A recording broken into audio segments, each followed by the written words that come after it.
Hello, folks, and welcome back to the Braai Brus. It's Chris in central Pennsylvania with Byron Shepherd over there in South Africa. Well, gosh, I started to say, have you got a lot of rain? I don't know if you've got it. The Western Cape's been inundated. I think there's been a bit of rainfall in the Eastern Cape as well. Byron, what's the word? You getting rain over there? How are things? Yeah, so we have actually had a lot of rain, but I actually live in a drought zone. So when we have rain around here, it's a bit like, oh, yay, we have rain because drought. The problem is we've had so much bloody rain that everything's waterlogged.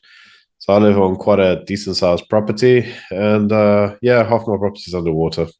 Half of it is underwater because it's just rained so much, it's become waterlogged. It's not getting hot enough to drain, and then obviously it rains again, and the water's just collecting now. So yeah, it's not ideal. Still more rain on the way. Every time we think it's finished, we get some more. And I believe the Western Cape are getting it even worse than we are. Indeed, they are. In fact, I interviewed Ali Sable from Gift of the Givers over the weekend, or maybe it was Monday. I interviewed him, yeah. And we talked about what's going on. In some places, really in bad shape, like Citrusdal, which the road was washed out, completely cut off. They couldn't get helos in the air because of the weather. The ceilings were so low. I finally got a helo in yesterday, and before that, they managed to, the water, I guess the level dropped briefly at one place where there was a bridge that hadn't been washed out, and they were able to get 20 tons of supplies in. So, but what a mess. And it's not just there. Wuppertal is also cut off for 9 days. It's pretty crazy what's going on. He said that it was unusual because usually you would expect, and what normally happens with these floods is they get hit in Khayelitsha and Gugumela, places like that. The low-lying informal settlements get nailed. But this time, this flooding was all in places that are a lot of developed places like Paarl and as I mentioned, Citrusdal and places in the West Coast. Pretty crazy. Now, if this water level is it been sufficient in Eastern Cape to start to recharge those nearly dry reservoirs that service PE? Yeah, so apparently those dry reservoirs in the Western Cape are now at 98%, so they've all gone up. Well, I need to make something clear about that. They haven't been dry since the so-called climate change drought a couple years ago. They had lots of rain the previous year, and they were already over 100% last year, topping. They were dropped down through usage and low rainfall, but now they're back up the same sort of thing. But the ones in Eastern Cape 100%. were very perilously low there. I mean, 3% Correct. Usable water at one point for the main reservoir, but hopefully this will recharge them. So the main dams around the Nelson Mandela Bay area are currently at 13%. Even with this rainfall, which is an increase. So we're meant to be like, yay. The problem is, Chris, as I'm sure you know, the biggest problems that we have is that there's a lot of storm drainage type facilities that pump the water from the cities back into the dams.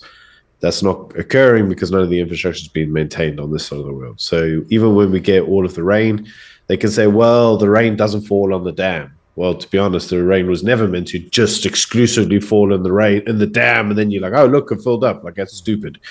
Everybody should know that, but they say it to people and they believe it to be true. So the reality of the situation is all of the infrastructure here that's meant to lead all the storm drain river water back into the dams isn't happening. So the dams in this area specifically are not filling up, despite having the levels of rain that we've had. Give me a second here. I need to record this so I can use another platform. Recording in progress. I had neglected to do that. I got distracted because we were chatting earlier. That's right. Anyway, folks, welcome back to Chris Wyatt Reports. This is not Chris Wyatt Reports today at a regular news time. It's actually the Braai Brus with Byron Shepherd and myself talking about issues in South Africa. We're just discussing right now the heavy rainfall that's hit the Western Cape and Eastern Cape and what it's doing, and specifically Nelson Mandela Bay. I don't know if you saw this, Byron, but when I came in August, Ronaldo gave me a tour of the Nelson Mandela Bay area.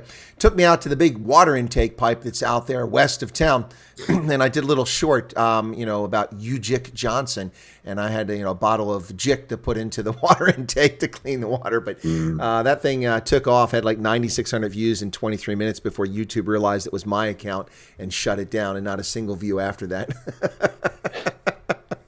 I mean, that's impossible. Way of YouTube these days, my friend. It is. People are still abandoning YouTube. We saw that Robert Kennedy Jr. has just left YouTube after being censored endlessly. He's gone to Rumble now. But I mean, I'm on Rumble, but nobody's there. So, but let's get back to the topic on the water here. So, I mean, even at 13%, that's a ridiculously low figure for reservoirs, and it may bring some sense of relief, but it doesn't fix the leaky pipes where the water's been wasted. We're still technically a drought zone, even Well, with all of the rain. I would imagine 13% you're at a drought level. Anything below 60%, I should think, would be considered, a serious concern. But I mean, it doesn't fix that. I mean, in the case of Cape Town, I can talk authoritatively because I know the situation there. I know it less so in the Eastern Cape because it's not as widely reported and there's not as much data on it. But I suspect they have the same problems with poorly maintained water lines. I mean, in Cape Town, 35 to 45% of water coming from reservoirs never reaches its destination because of leaky pipes. And then you have the same problem. Yeah, that's what I figured, but I just don't have the evidence. I assume it's true. And then you have the situation of the tragedy of the commons. Like in Kailichi and informal settlements where guys make money by washing cars. They turn the spigot on, and they fill their bucket, and they walk away and leave it running. And untold amounts of water. Absolutely. Yeah. So I mean, if most people actually look where electricity and water is wasted in this country, it's in townships. Completely. Yeah, absolutely. Because what happens in the townships is that the electricity is free because they're stealing it, the illegal connections, right? But then what happens is, like, now it's the cold time of year. So they will go put an electric stove on as the heater for the house. And they'll just leave it on all day. But who cares? It's not my electricity. Not paying for it. I'm not paying for it. Yeah. So you think what that draw would be to heat up their house with this hot plate? I mean, who beats up their house with a hot plate apart from Russians with too much gas? So it's crazy. And that's why a lot of these places end up getting set on fire, right? Because the hot plates, obviously, sometimes they overheat, they melt, something gets put on them and it catches on fire. And that's why they have these massive shack fires everywhere. No one wants to talk about why they have them, but that's actually why they have them. Water is the same problem. They'll have one predominant tap in the actual location for them to fill up, their buckets or whatever else they want. But that tap doesn't close, mate. It's on all the time. So when people walk up to it, they fill it up. When they leave, tap just keeps running, mate. So the amount of wastage, water wastage, and electricity wastage, it's astronomical. And that's why the infrastructure is constantly running out of the stuff because, well, to be frank, no one turns off the tap. But when you're not paying for it, who cares? That's exactly. It's a tragedy of the commons. I mean, the water pipe's not maintained. The loss of water there is horrific. The misuse of resources. And then, in Cape Town, there's no brown water reuse policy. They didn't have anything in place to take partially treated water and then use it to water lawns and for industrial purposes, which a lot of modern cities do. And it really cuts down on water consumption because you're reusing the same water from storm drains. And it's South Africa is a very poorly watered country anyway. I mean, only 13% of the land is arable. So, I mean, when you start from that position and you realize that there's very little water to begin with, people ought to be more conscientious about the water, but they're not. They're not. People are very wasteful and very detached from the true cost and the resources, the source of the water and electricity that comes to them. And that's what happens when people don't pay for things. Absolutely. But there is actually some really weird things about South Africa as a whole. It's very curious.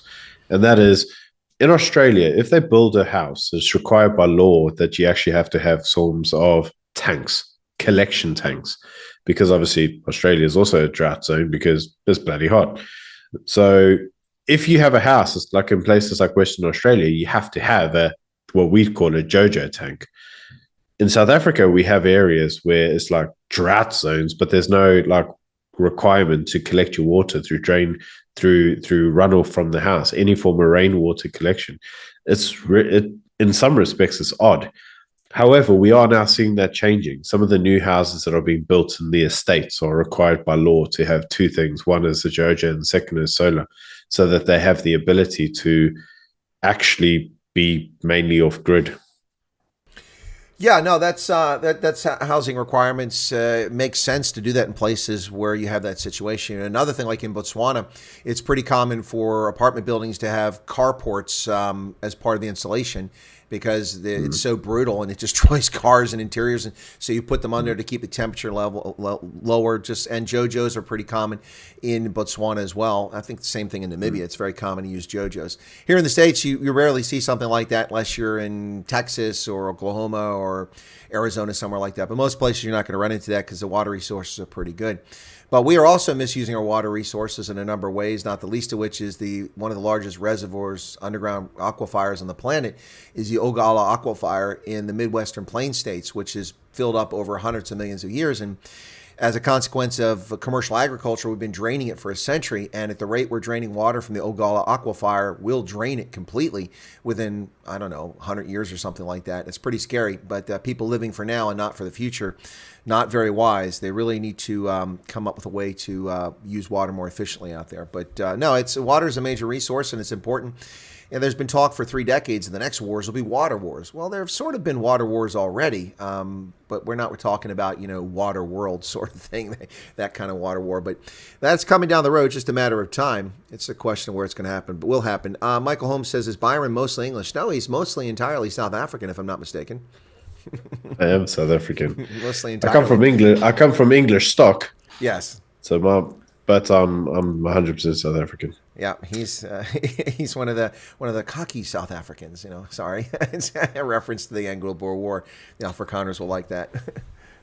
Absolutely. So obviously, I'm a 4th or 5th generation South African. So I'm 100% South African. Well, I'm an 18th generation North American. 18th, sure. Yep. It's quite a while. 1621 is when my 17th great uncle and his brother arrived in Jamestown, colony of Virginia, and he was the first royal governor of the first royal governor of the Jamestown colony was my 17th great uncle. There you go. We can naturally transition into the next part of this, which is actually Erica. Hello, Erica. We see you everywhere, and you're famous to all of us. So Erica said the whites are not allowed water in South Africa anymore. Yeah, before you get to it, because I was remiss, I meant to do this to start. There's a reason why I'm wearing a Bulls jersey. And there was a breaking story that came out, which I released about an hour ago for folks. Derek Hugard, the Blue Bulls legend and former Springbok, who fell into a coma from viral pneumonia 2 weeks ago on Friday, has awakened from his coma. And apparently, according to physicians and his partner, his girlfriend Nadine, the famous Afrikaans performer, he is responsive. Now, that didn't say whether he's speaking, but is responsive, and he's improved, and he is out of his coma. He's come out of it. His viral count is down. That's good news for Bulls fans, good news for people who are fans of Derek Hugard. Just 40 years old, and a lung collapse yesterday, it was reported, but then he comes out of the coma the next day. That's pretty amazing. And best of luck to Derek Hugard and to everyone, his loved ones and Blue Bulls fans all over South Africa and around the world. That's really good news. Sorry to interrupt you, but that was important to do that. That's why I'm wearing a jersey. I want to make sure we covered that because we've got a fairly good-sized audience now to let people know that Derek Hugard is on the mend and out of his coma. But yeah, so you want to transition to this talk about whites not allowed to have water. Yeah, so obviously this is the water amendment bill, where the government's basically saying that if you having a water right application, there needs to be forms of BEE attached to it. So this has obviously naturally had a serious amount of individuals rather pissed off with the government, saying, why are you implying race quotas? So we did a video on this on Morning Shot, and we did notice something specific in the language. And that is, South Africa generally, especially with the ANC, when it comes through to drafting legislation, it tries to adhere to the spirit of the Constitution, which is non-racialism. It tries to. I mean, look, we know they don't want to, but what that means is that typically they do this whole thing where they go, minority groups, and you've got your Indians and your coloreds, and then your blacks and your Africans, and they try to make it seem like they're not just, talking about the blacks, but in this legislation, that's not what they did. They basically said preference will be given to the blacks. It actually said that. That's the actual definition. That's the wording. Yeah, it's the wording. And it was really crazy that the way that they did it. So naturally, it's unsurprising that everybody that then read the legislation was like, hang on, man, like you're not legally allowed to do this. You're not actually allowed to use race quotas in forms of legislation. It's against the Constitution. Is unconstitutional. They got away with it with the Tourism Relief Fund, which was upheld by the House. Except they didn't. Well, because I think it took a year to rescind it, but for a year, correct, and all the money was paid out, so there was no money. So they got away with it. In effect, but I mean, so what's effectively now happened is that a lot of people come out saying, "What the freak, man? Like, how are you going to take all these?" Because effectively, as we all know, they want to expropriate farms, right? But they can't.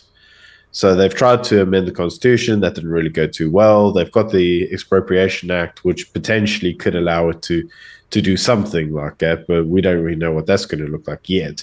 So it's like, okay, well, if you can't expropriate it, just bankrupt them. So you go to the big ass farmer, the one with 1,000 hectares, and you say, right, well, you've got a farm under irrigation. It's a cow farm. You have to have irrigation so that you can grow your grass so that your cows can feed and you can have crop rotation and get them onto different paddocks. Like this is a normal thing for a farmer. And they're like, no, you can't have that irrigation because you need a water right because your water usage is astronomically high. So now they're going, okay, well, to get your water usage and your water right to do that, it needs to have a BE component, which naturally would take all these big farms and they'd be like, well, can't do it. I can't give a farm that I've held on to for 400 years, 300 years, 200 years and just go, yeah, let me just get a black partner and just go, yeah, I need a black. And I need 25% of him so I can get my water right. So naturally, everybody was like, what the freak is going on here? Now, the government has come out since then and tried to defend their position. And what they've said is, no. This only applies to new water licenses.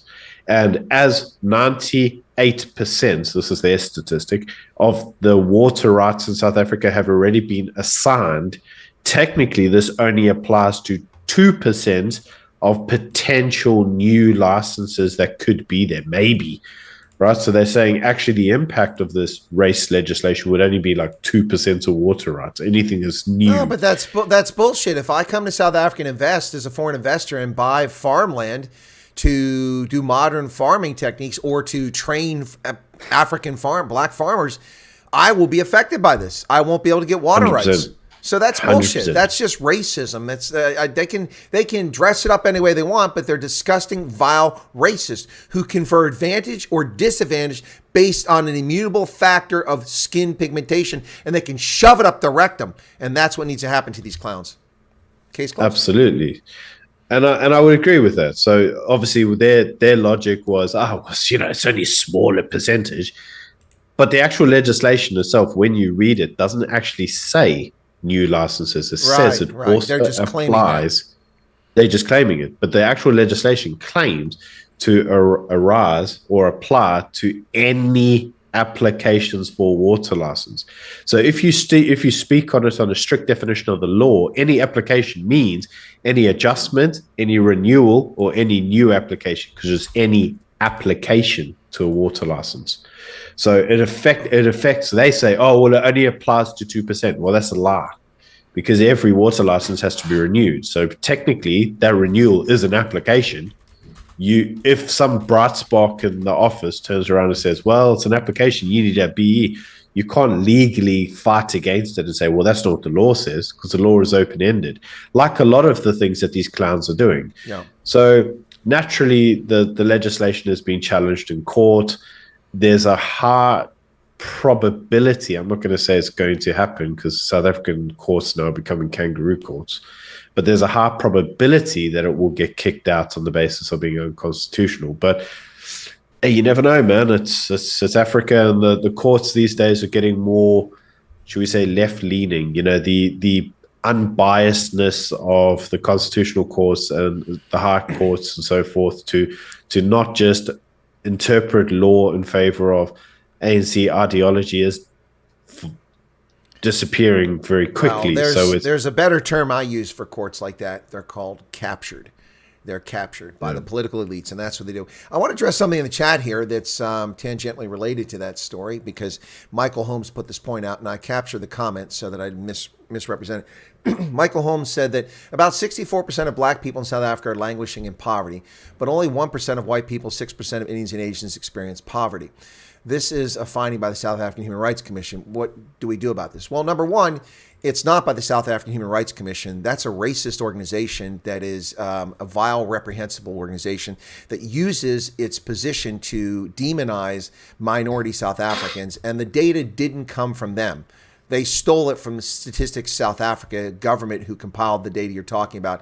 The data comes from 2015, those numbers. So it's now dated, and there's more black South Africans living in poverty today than there were then, and many more white South Africans living in poverty as a consequence of macroeconomic policies, as well as the lockdown scam, the destruction of businesses, homes, and farms that the ANC perpetrated on South Africans. Now, here's the reality. How do we fix it, Michael? The way I've been saying since 1994, South Africa has to fix education. But instead of fixing education, in 1994, if you were a white South African, odds are you got one of the best primary and secondary school educations on the planet, especially if you had wealth.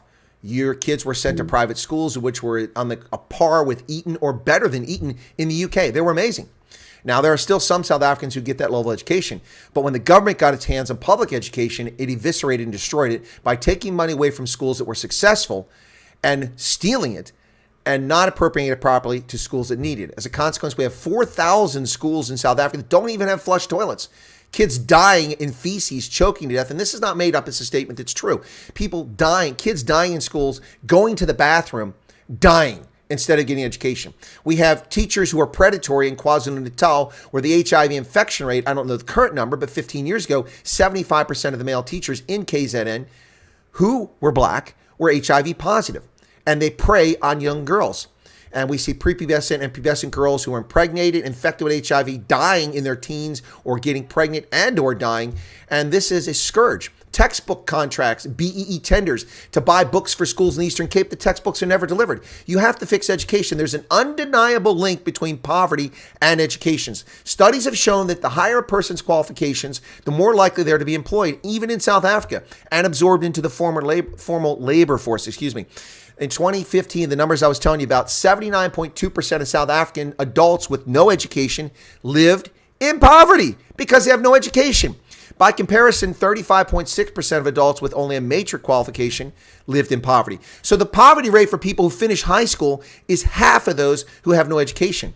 And for those with a higher education, going to university, it's only 8.4%. Now, those figures are dated, and so they're probably worse now than they were 10 years ago. But the bottom line is you fix this with education and security. You have to have safe communities, you have to have education, and you have to have opportunity. The ANC has done everything in their power to destroy all of that so they can use patronage to enrich themselves and live high off the hog and in power into perpetuity. What say you, Byron? No, I'd agree with you. And, we've made this comment before that according to the ANC, the worst thing to ever happen to South Africa was underneath the apartheid regime was the Bantu education.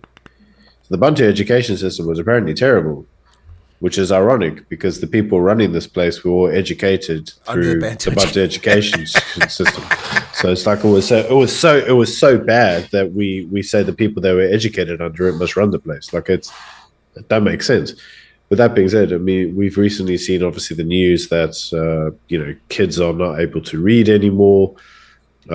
We've seen that the pass rate is very bad. They're now saying they want to take what was standard 10 in my day. It's now grade 10. They want to take that now and almost have that as a high school diploma. So in other words, they actually want to reduce 2 years and say the matriculant years, your standard 9, standard 10, or grade 11, grade 12, as they call it now. It's almost like a higher diploma. So what they're trying to do is they're trying to reduce the terms that people actually stay in school because they know that the educational outcomes, even if you sit there for the full term, are very low. But what I would say, Chris, is that, I love those commentary on, the poverty levels in South Africa, because much like the data shows in the United States, a lot of it is put down to historical disadvantages and systemic something or other. But that's horseman. A lot of the reason that this poverty exists is family orientated and very poor life choices. So if you look at a lot of the black communities in South Africa, they're not taught the value of a long-term plan.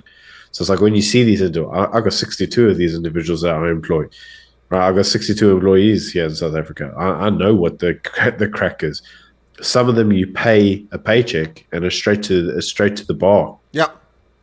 right? Yeah. There's no concept of that. Then Monday morning, Well, the same individual. yeah, they're looking for money. They're begging for. Yeah, this is a concept that's pervasive across Africa, and historically, it makes sense if you understand anthropology and culture. Let me explain, okay? With this interruption here. So I've dealt with this all over Africa, and what I say is, it's Africans fail to save seed corn for tomorrow. They don't plan for the future, and that's because life expectancy in many parts of the continent has been short historically. People died young. And because they were constantly moving around, resources they couldn't accumulate them because of the harsh environment of the tropics or things like that. All that played a role. Now, that's not a South Africa thing, except on the East Coast, the tropics. But you get my point. So life was short, nasty, and brutish, and so people didn't plan for tomorrow. And that is carried through into the 21st century in many cultural subgroups where people don't plan for tomorrow. I saw this in Liberia. It's absolutely insane. And then when you get someone in a place like that, like Liberia or say in KZN, who works hard and saves and invests and gets it and understands how to generate wealth and how to be successful, then all their resources are eaten by their family members that come like freaking carrion pigeons and eat all over and take money from them. And it's drag them right back down into the sewage pit because of cultural norms. And some people can take exception to this, but this is a statement of fact. It's a statement of fact. You can see this playing out over and over again. And it's not just in South Africa, across Africa. I can take you to Appalachia and show you 7 generations of people living in extreme poverty because of life choices, because they've accepted that, and that's the life they live. And it doesn't matter how much money you give people, you're still going to find refrigerators on the porch and cars up on blocks sitting in the front yard because that's the nature of certain culture. And I'm talking about white people here. So you racists, go ahead and bring it on. There are cultural norms here in play, and people have to understand that. And the only way you repair this is by fixing the cultural norms. And one way to fix the cultural norms is with proper education, not indoctrination. Teaching kids reading, writing, mathematics, their language, what bank accounts are, how money functions, how to function in society, what the rule of law is, how governance works, why they should vote, if they can't vote, yada, yada, yada. But we don't do this anywhere in the world anymore. The entire world has fallen on its backside, and it's heartbreaking for me, Byron. Yeah, so like I was saying, you find that what happens is you pay these guys on a Friday, right?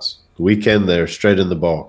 The money's gone. Come Monday, they tell you that for the rest of the month, I can't get to work. I've got no money left. I get no money to pay for the combi to get in. Can't get there. So this becomes a constant problem. Now, naturally, then I'm going to apply no work, no pay.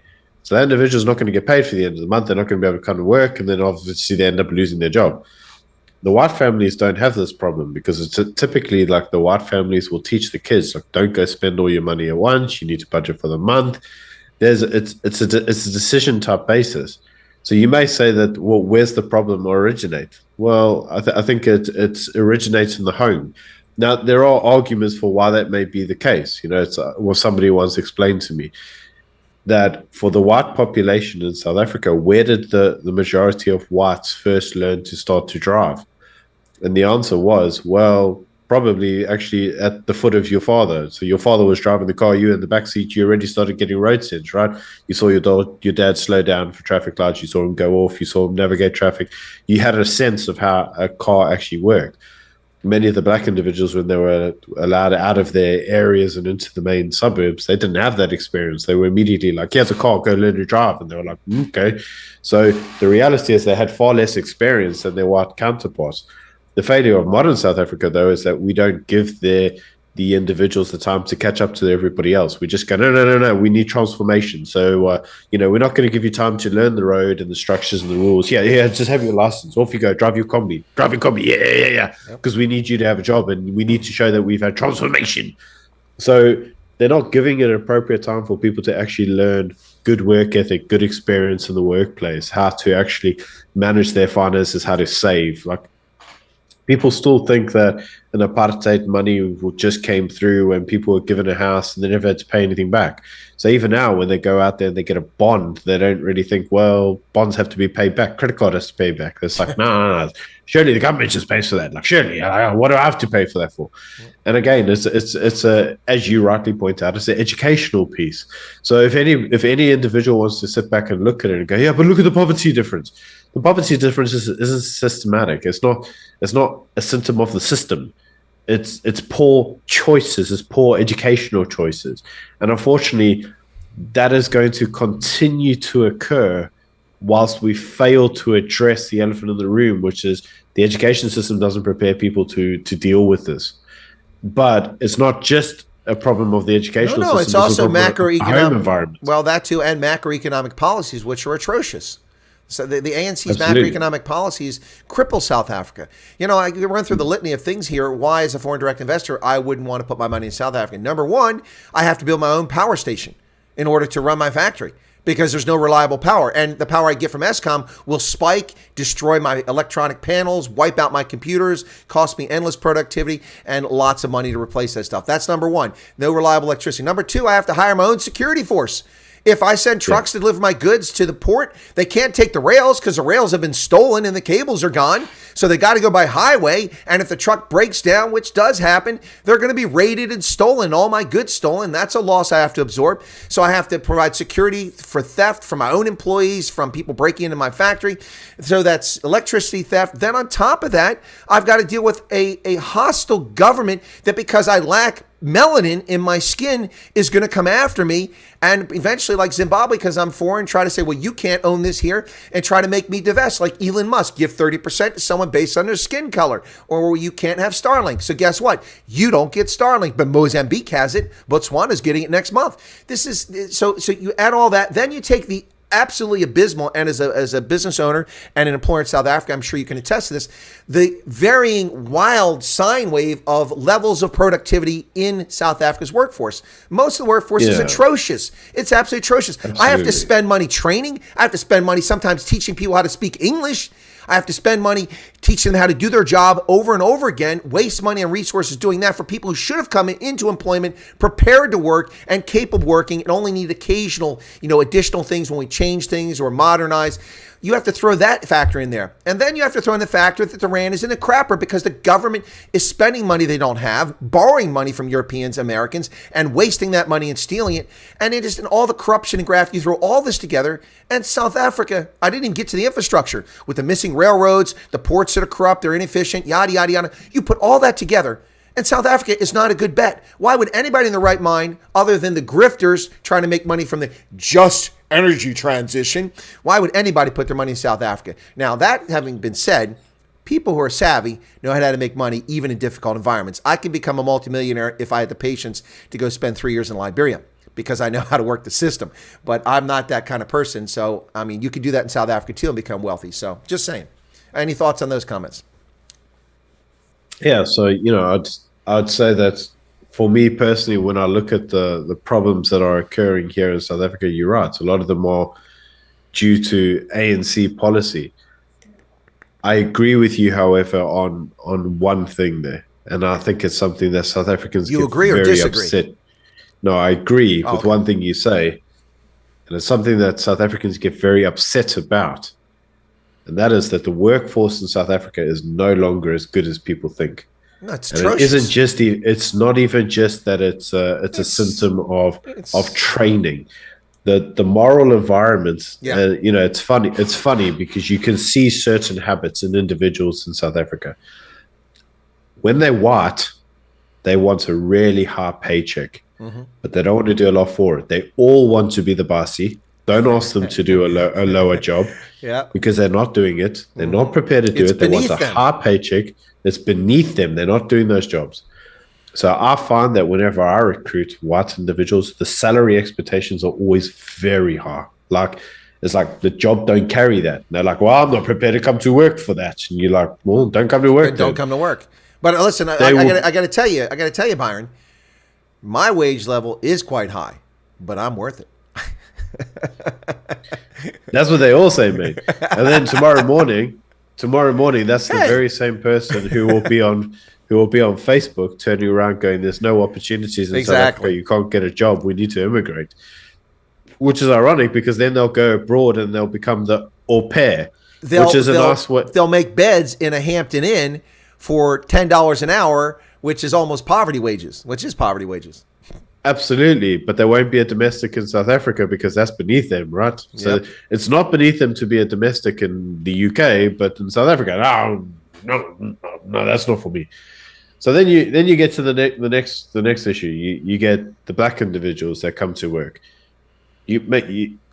They'll take a job at a much lower salary, but getting them to actually pitch on time, man, it's tough. It's well, I mean, public transport issues. I was going to say some of that is not the worker. Sometimes it's because they can't get to work because of where they're coming. Well, that's from. what I'm saying. Yeah. It's public transport issues. It's the taxi didn't turn up, or I got mugged on the way to work, or sometimes it's just I got too drunk last night and there was a massive drink up in the wherever, and I'm just not coming to work.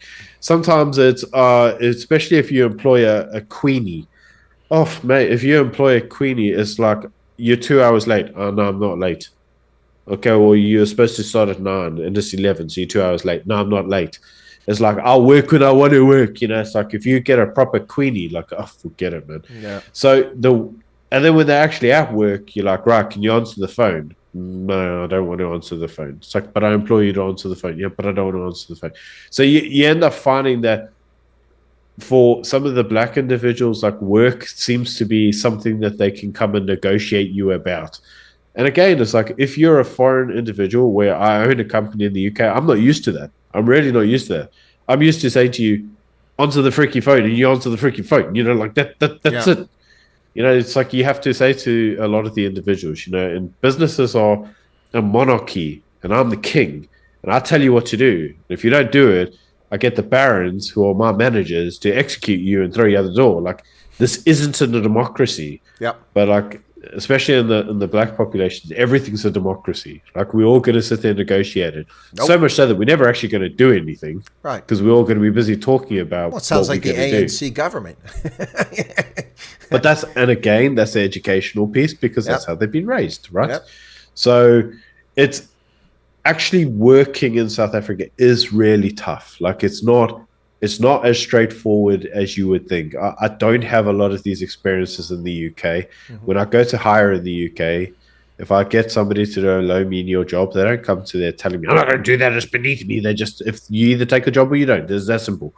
And I don't have to look at the melanin content of the skin and go, okay, well, what's this individual going to be? Is he going to be like overly privileged and he wants to be the bossy, or is this one just going to give me queenie attitude? Like, I don't have to do that. And so for anybody who's coming from a first world country and looking inwards, you might, after a while of seeing these problems, you might be like, you know what, there's easier places to work. Exactly. And that is what I feel we are experiencing at the moment. You are experiencing that. And not to mention that it's a bankrupt country. It has no credit.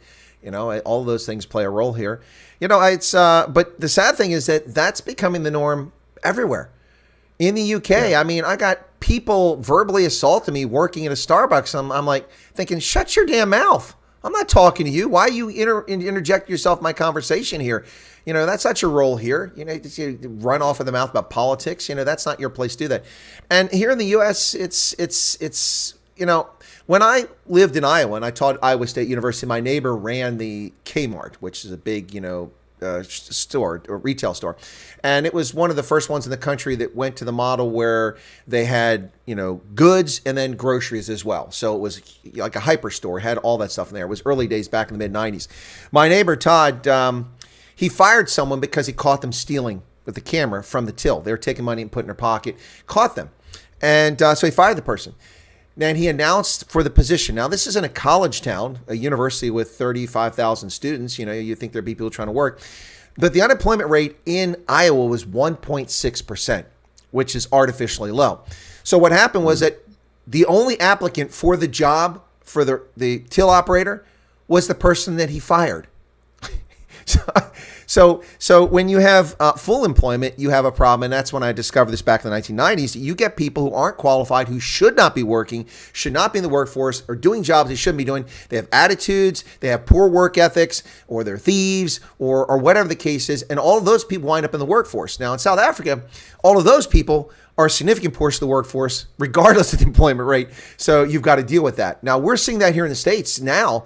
Not that we have low unemployment, although it's not too bad, the unemployment rate. We can't find enough people to work because people just don't want to work. The government's made it too easy to sit on your backside. It's made it too easy not to do anything. And you get people, I was you and I were talking earlier, and I think I told my audience I met with all the employees at our local post here, which we oversee as a board member, and caution. I talked to them, thanked them for the work, said they'd mattered. A bit of a pep talk, and tell them what's important, trying to be transparent with the workforce. And then I mentioned that we have cameras, and that someone's been stealing, and if you get caught stealing, you're going to go to jail. And 5 hours later, someone was caught stealing. What the heck? What is that? Talk about total disrespect for me, let alone for the job and for all the veterans who the money comes in to cruise and help support them and their families and the community. It's disgraceful how morals have declined across the Western Anglo-Saxon world. It's shocking. Yeah, so one of the couple comments. So the first is that one of the members of the audience says that their son is returning to the UK to escape negativity of job seeking in this country. So one of the things I want to make very clear, I'm talking in generalizations. I'm not talking everybody. Yep. Obviously, I employ 62 people, and the people that I employ are very good. Hence the reason you employ them. hence I employ them. But remember, we weren't talking about the people that we employ. There are good people out there, and they get jobs. And if you're really good at your job and you do your job, I promise you can get a job. The people that I generally find in my experience that actually can't get a job for a reason. Yeah. Like, that's not usually something people want to talk about, but it's the truth. It's, if they're looking for work, there's generally a reason they're looking for work, and that might be because they're unstable or whatever else. The problem that you're experiencing there, that you're talking about, there's a lot of people that don't want to work, is a problem that is also a UK problem. Now, I think we need to be very careful with definitions when we do this. Yeah.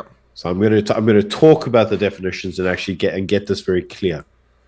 There is a big difference between the amount of people in a country and the amount of employees in a country. A huge difference. Because what tends to happen with the political regimes, and you see this in the UK, we have the same problem in the UK. No one wants to work. They were paid £2,000 to sit at home with furlough to get somebody to now go to work, and they're not going to even earn that. They're like, nah, what's the point? The social welfare will pay for me. I'll stay home. Right? So it's made it very difficult for people to justify just staying at home.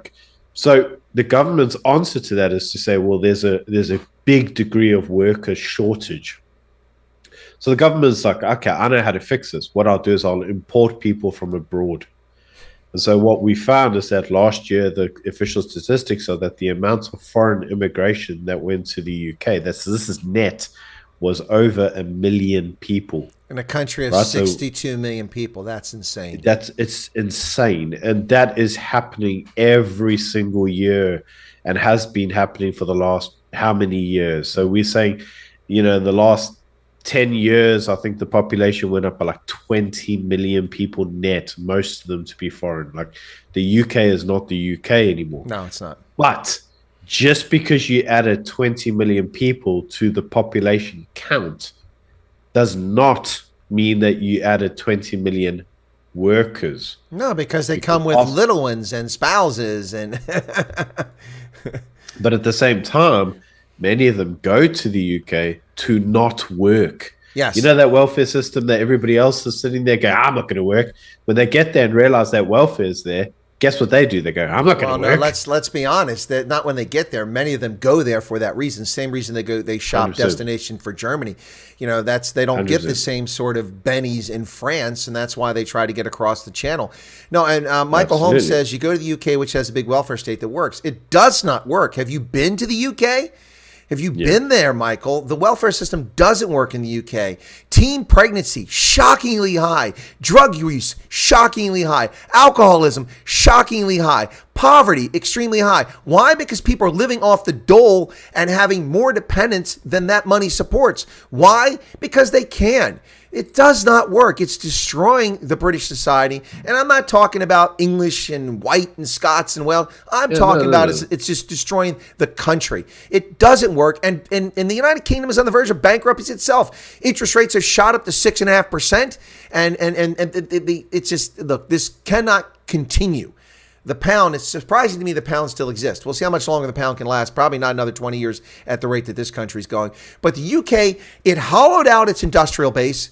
It shipped all of its industry like the U.S. has been doing, although we still about 18% of our GDP is domestic industrial capacity. So that's still pretty high in a post-industrial society. But the UK, it's much lower than that. They don't make things in the UK anymore. Maybe they make a few Vauxhall cars. I don't know, Vauxhall, that's how they pronounce it. That's the wrong way, but Vauxhall cars. Vauxhall. Yeah, well, it's, really. yeah, they don't even make those anymore. The Mini was sold off to the BMW, and then they kept the Mini and they dumped Rover. It's just, there's nothing there. It's all gone. They don't make textiles anymore. They don't make cars. They don't make metalworks. They don't make anything except trouble. They had Tata, which was obviously a metal Indian manufacturer, but there's no money there anymore. There's no money in any of that. It's too expensive to run. Well, that's the reason why one of the largest steel company in the world is ArcelorMittal, which is Indian/French, but it's really an Indian company because it's not profitable in the developed world. They only make money by doing it with you basically slave wages in the Indian subcontinent. Yeah. So I mean, there was a good few years ago. So actually, Tata is based in Southport. You can see it actually when you drive down to Wales. You can actually see it on the side of the road where they do all the steel manufacturing. But that actually went bust a few years ago. The government had to come out there and basically try to rescue it. And their reason for going bust is they said, well, it was too expensive to actually make anything there. And with cheap Chinese imports, it's like they can't compete. So manufacturing in the UK is 100% dead. The only thing that you have now in the UK is obviously what we would typically refer to as the service economy.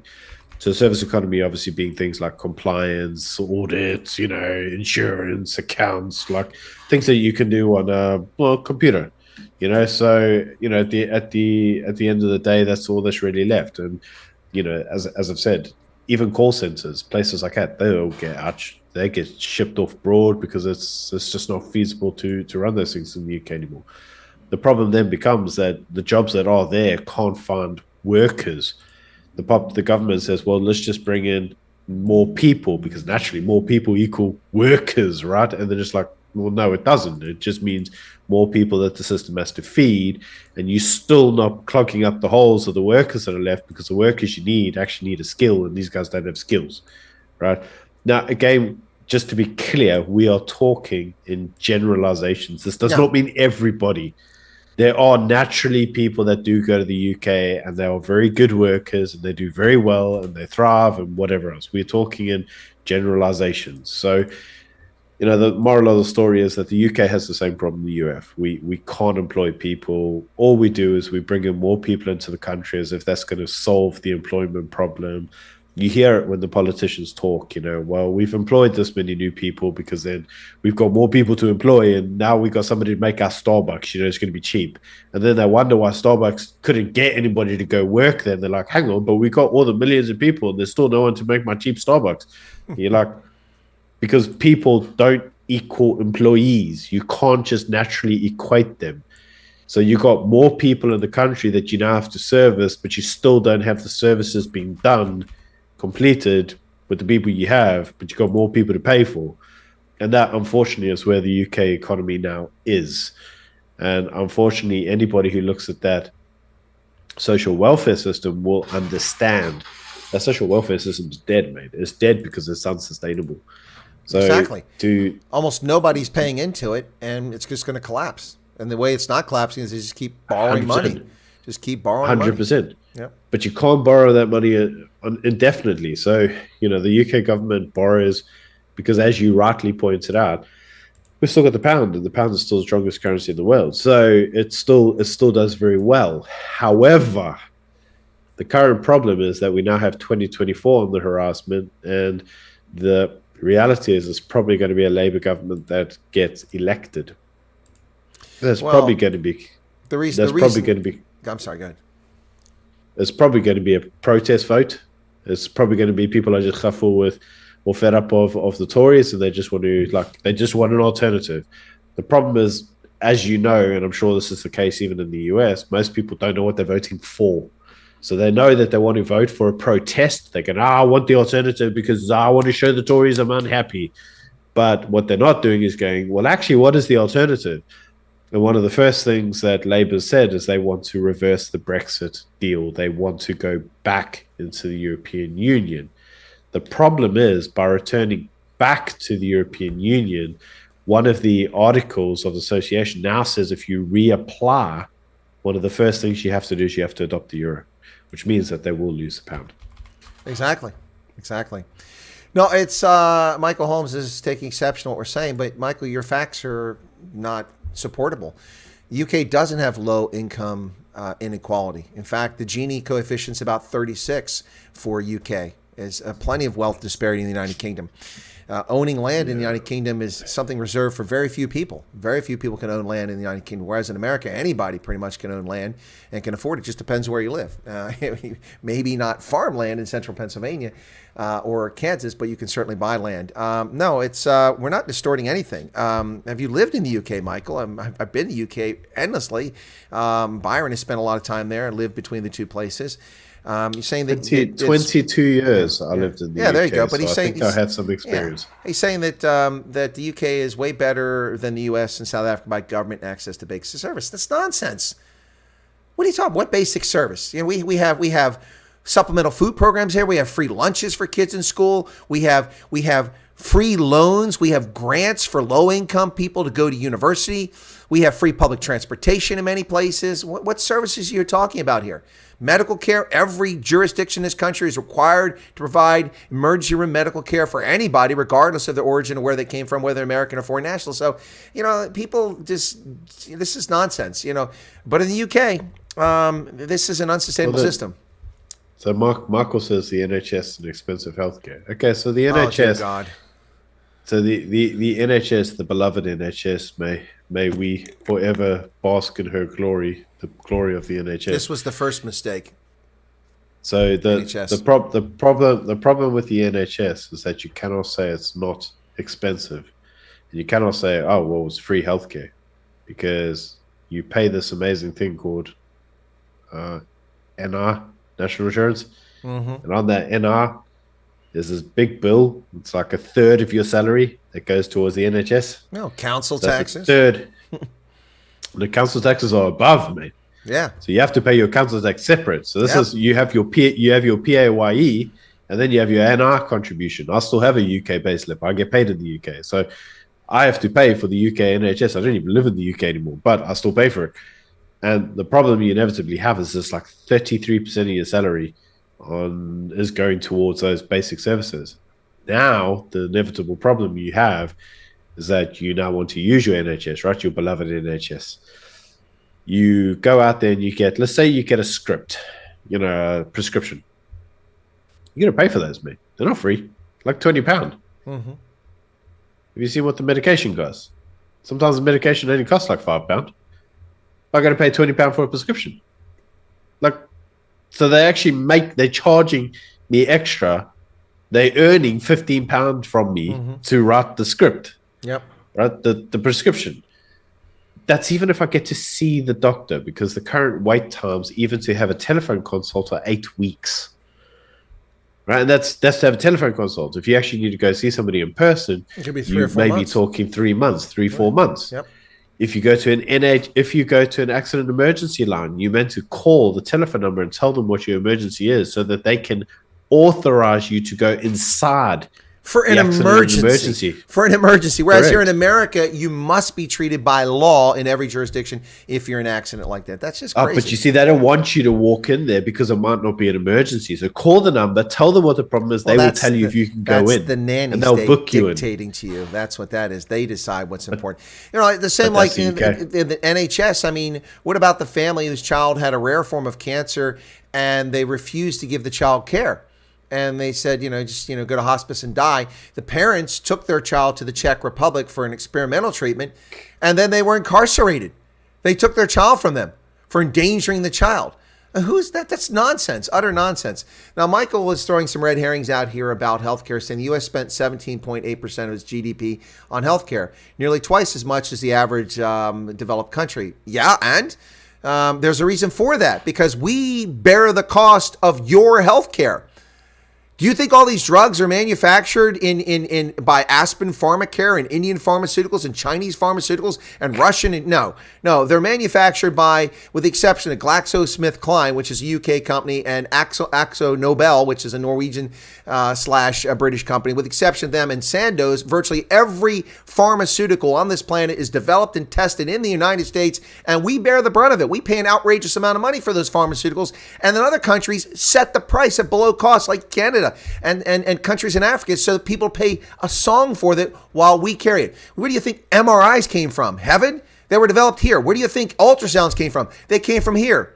Other countries developed medical practices or techniques, like first heart transplant was in South Africa, but most medical advancements take place here because it costs a lot of money and there's a huge market for it. So that's a red herring.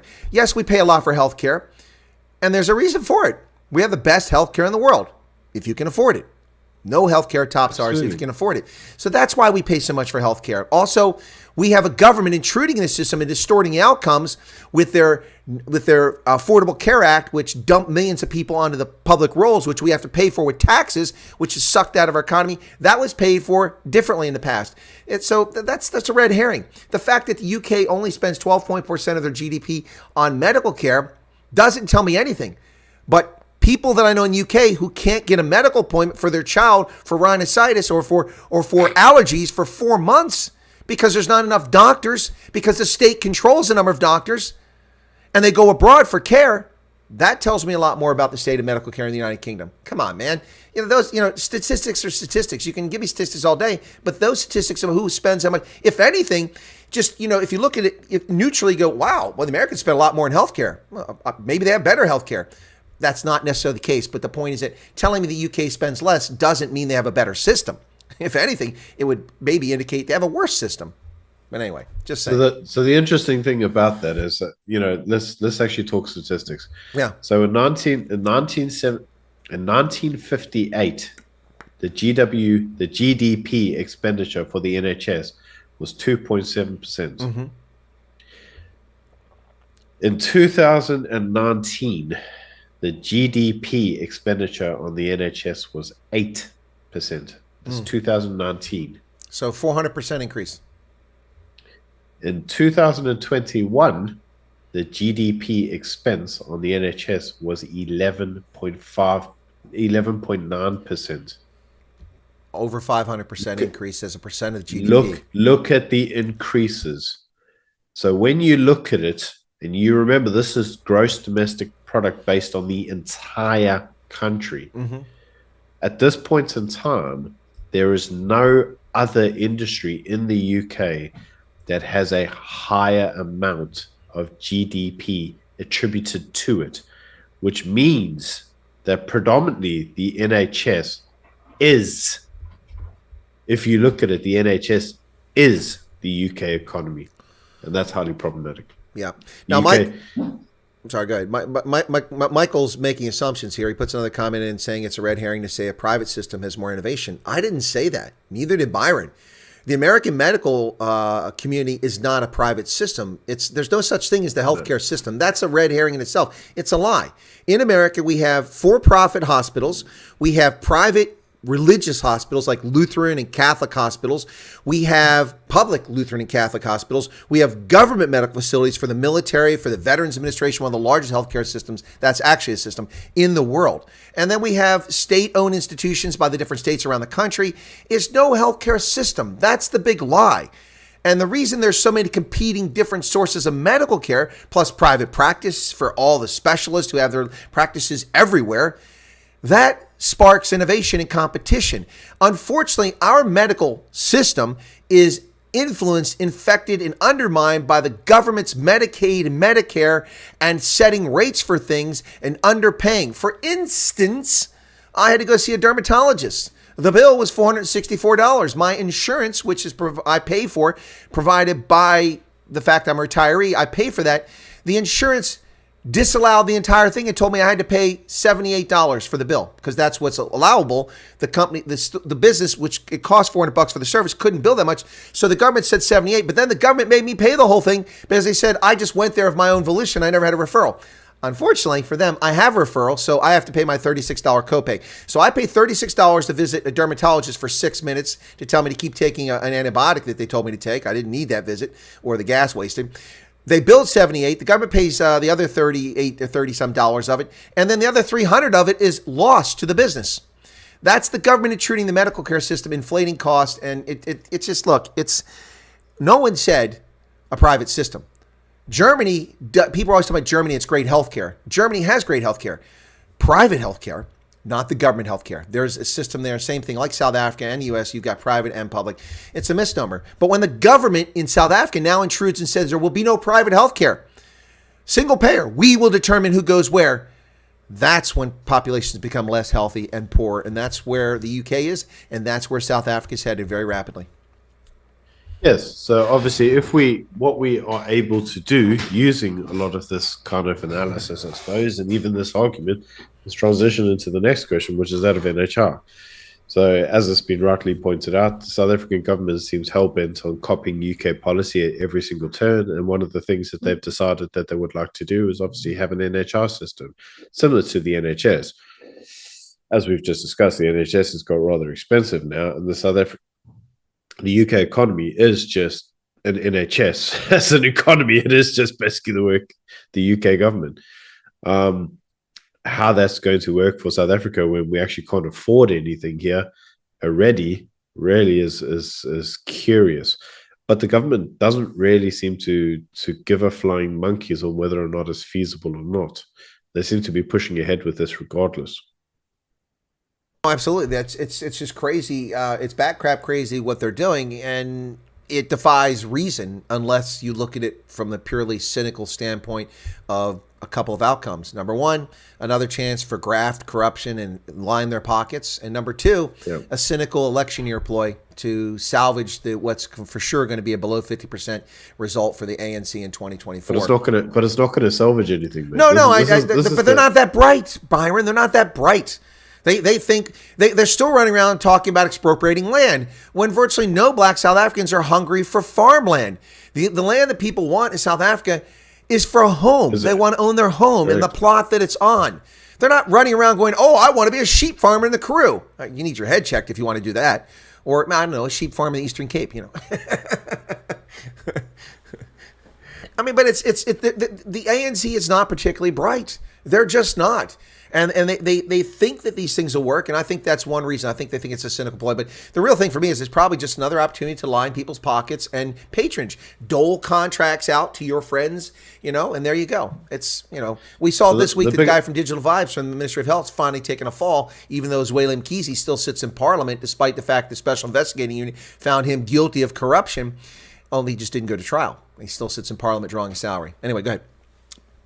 Yeah, so the NHR is a peculiar one because it's obviously got a large amount of clauses in it that have been deemed unconstitutional even before it started. So it's very curious why they pushed it through. Now, obviously, once those clauses go before the Constitutional Court, we may find that the Constitutional Court says, well, you can't do X, Y, Z, you need to amend that. That's the hope, right? The problem is, as we talked about even in the previous segment, the South African courts are no longer impartial. And so that some of them have been captured by ideology. So there may be a lot of political sway for them to kind of like look the other way and say, it's fun. We have seen that in certain public policy before. I'm not sure that they will, because they would find their own medical aids being put into question. And I'm sure even those court judges are like, not sure I want to go to a public hospital. I do find it curious that this entire NHR thing is all spearheaded by one guy in South Africa, and that's Dr. Nicholas Crisp. He's the guy pushing it, man. And he's the guy hell-bent on pushing it through. And it's even more curious. He's a white South African. He's a former doctor who worked in private practice, and he's retired, and he made a lot of money in private practice. Now he's like, nope. What we really need is we need to almost expropriate all of the private medicals. We need to stop them from doing business, and we centralize all the purchasing power in the government's hands. Because you see, one thing that we've learned in South Africa, Chris, is that when you put money in the hands of government cadres, They never steal the money. It's always appropriately actioned. Everything that gets purchased using that fund is proportionate. It's good value for money. We get the right product for the right amount. We've seen this time and time and time again in South Africa. Why would it not be like that now? Why? Why would it not be like that this time, Chris? I mean, well, just keep beating your head against the wall. Is it, Chris, do you not believe that it will be like this time because you're racist? Is that what it is? Yikes. I don't know. Crazy stuff. Hey, it's dumb, man, because this is the same week that the Eastern Cape said, sorry, guys, we can't pay hospital bills because we got no money. We lost it all. And I quote, that word was deliberate. Lost it all. This is the same week, right? Jeez. It's the same week that Free State, there's a hospital in there that turns around and saying, guys, we've only got one doctor for an entire hospital. An entire hospital. They're like, why is nobody getting seen? They're like, one doctor works here. One. And how long till that doctor goes, I'm full of this and he's gone. Right? And he's just going to get run over on the way home. And then there's no doctors in the whole bloody place, you know? Like, this is NHR, man. This is NHR on steroids. Like, jeez. Listen, I've got some breaking news here. Someone mentioned in the chat. I've just looked while you were sharing that. The submarine apparently has been found, a debris field near the wreck of the Titanic. Apparently, it imploded. And when it lost communications, these people have been dead since then, apparently. Now, that's breaking news. I can't verify that. Fox News is reporting that. A couple other media outlets are now reporting it. They are evaluating the information, but apparently they found the wreckage of that submersible. And apparently it looks like it imploded. And from the time that they lost contact on Sunday, they were already gone and dead. So I don't know what the sounds they've been hearing are, that they've been talking about, but apparently those people are all gone. And one of the comments in the Fox News story said that this submersible was not designed to do repeated trips down there. I don't know how true that is. Don't know the veracity of it. I can just tell you that Fox News is reporting that, and others are now reporting in the media, and we'll probably see a lot of news on that coming out in the next few hours.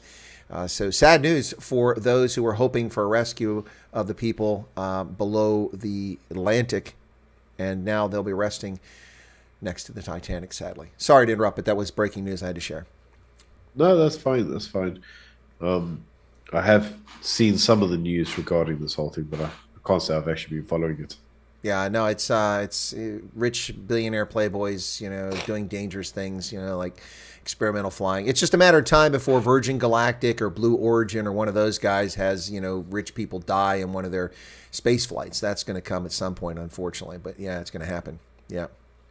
Anyway. It's going to happen, unfortunately. Yeah, no, it's going to happen. No, but the healthcare stuff and the corruption, the national health insurance scheme in South Africa, these people that are hell bent on doing this, they're just going to destroy something. Instead of fixing the public system and stealing money and actually putting it in the system. By the way, did you see another whistleblower was sacked? A whistleblower who reported $8.2 billion in corruption, and she got sacked by, was it Joe Berger sacked her for reporting it? I mean, this is unbelievable. I mean, I suppose that's good for her. She just got sacked. I mean, not like Babita Deokaran, who was murdered and assassinated.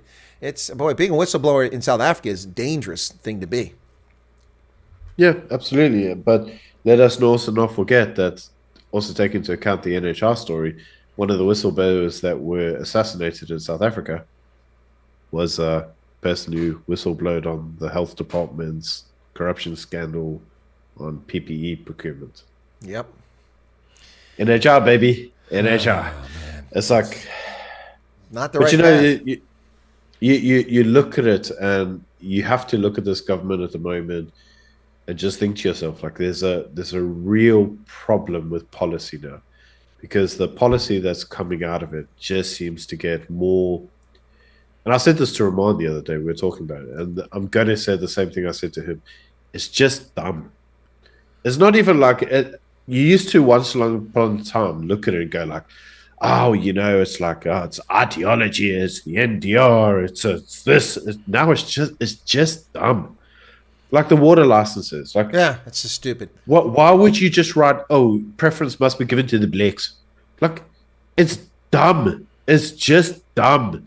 You got employment equity, the Employment Equity Act going, oh, well, we're going to tell you the race quotas we're going to apply. And then what we're going to do is we're going to say, here's whole sections of the population that can't even get a job. We're going to set the thing at 0%. And then when you challenge them, they go, yeah, but it's a target, man. It's a target. It's not law. Even though if you don't hit this target, we'll fine you into oblivion. And, like all targets, we just put them in statutes of parliament. I mean, clearly, it's a target. It's not actually a quota. It's just dumb. Yeah. And NHR is another example of it. It's just dumb. Well, the Tourism Relief Fund is just dumb, too. I mean, by excluding people who weren't black from that, you harmed black South Africans. Who do you think works at the lodges and at the tour operators as tour guides, as transportation drivers, as cooks, as bottle washers? It's black South Africans. And if you deny that tourism relief, when you shut down a person's business, putting them out of business, who is harmed? Everybody. It's the same thing with the Employment Equity Act. If you're forced to fire all your white managers or all your color managers in Mpumalanga because you're a private business and you haven't met the target at mid-level management, then you don't have anybody working, or you hire someone who's not qualified simply based. This is what governments do. They usurp authority from independent human beings. They undermine liberty, and they are, look, Michael, I'm not picking Michael. I'm just going to mention Michael because Michael's comments are of the sentiment that someone should take care of us. We shouldn't have the freedom to make choice about our health care. Someone smarter than us is going to make that decision. Someone will be smarter, but no, and I'm not picking on Michael, so no one be slamming on Michael. I'll be clear, but that's the sentiment. The government's not smarter than us. It's not smarter than you. It's smarter than a lot of people because there's a lot of stupid people out there. But the point is that they're not geniuses and experts. I mean, look at the Congress here in America. Most of them are ambulance-chasing shyster lawyers or used car salesmen who have the gift of gab, and they look better on TV for 5 minutes and are able to convince people and sucker them to vote for them. Very few of them are actually qualified for what they're doing. There's rare exceptions like Josh Hawley and Jim Jordan. And most of those people have no business in governance. And in South Africa, it's even worse. They're not picked to be in government because they're competent. They're picked to be in government because they're loyal. They're loyal to Lutuli House, or they're loyal to wherever the DA's headquarters are. Now, the DA does have some competent people. I'm not picking them, but the point is that you don't get a say in South Africa. It's even worse there. You don't get to vote for these people. They get picked by these parties. At least here we can sack them. Here we can get rid of John Fetterman in 6 years. but we have to wait 6 years, but we can get rid of him at the ballot box.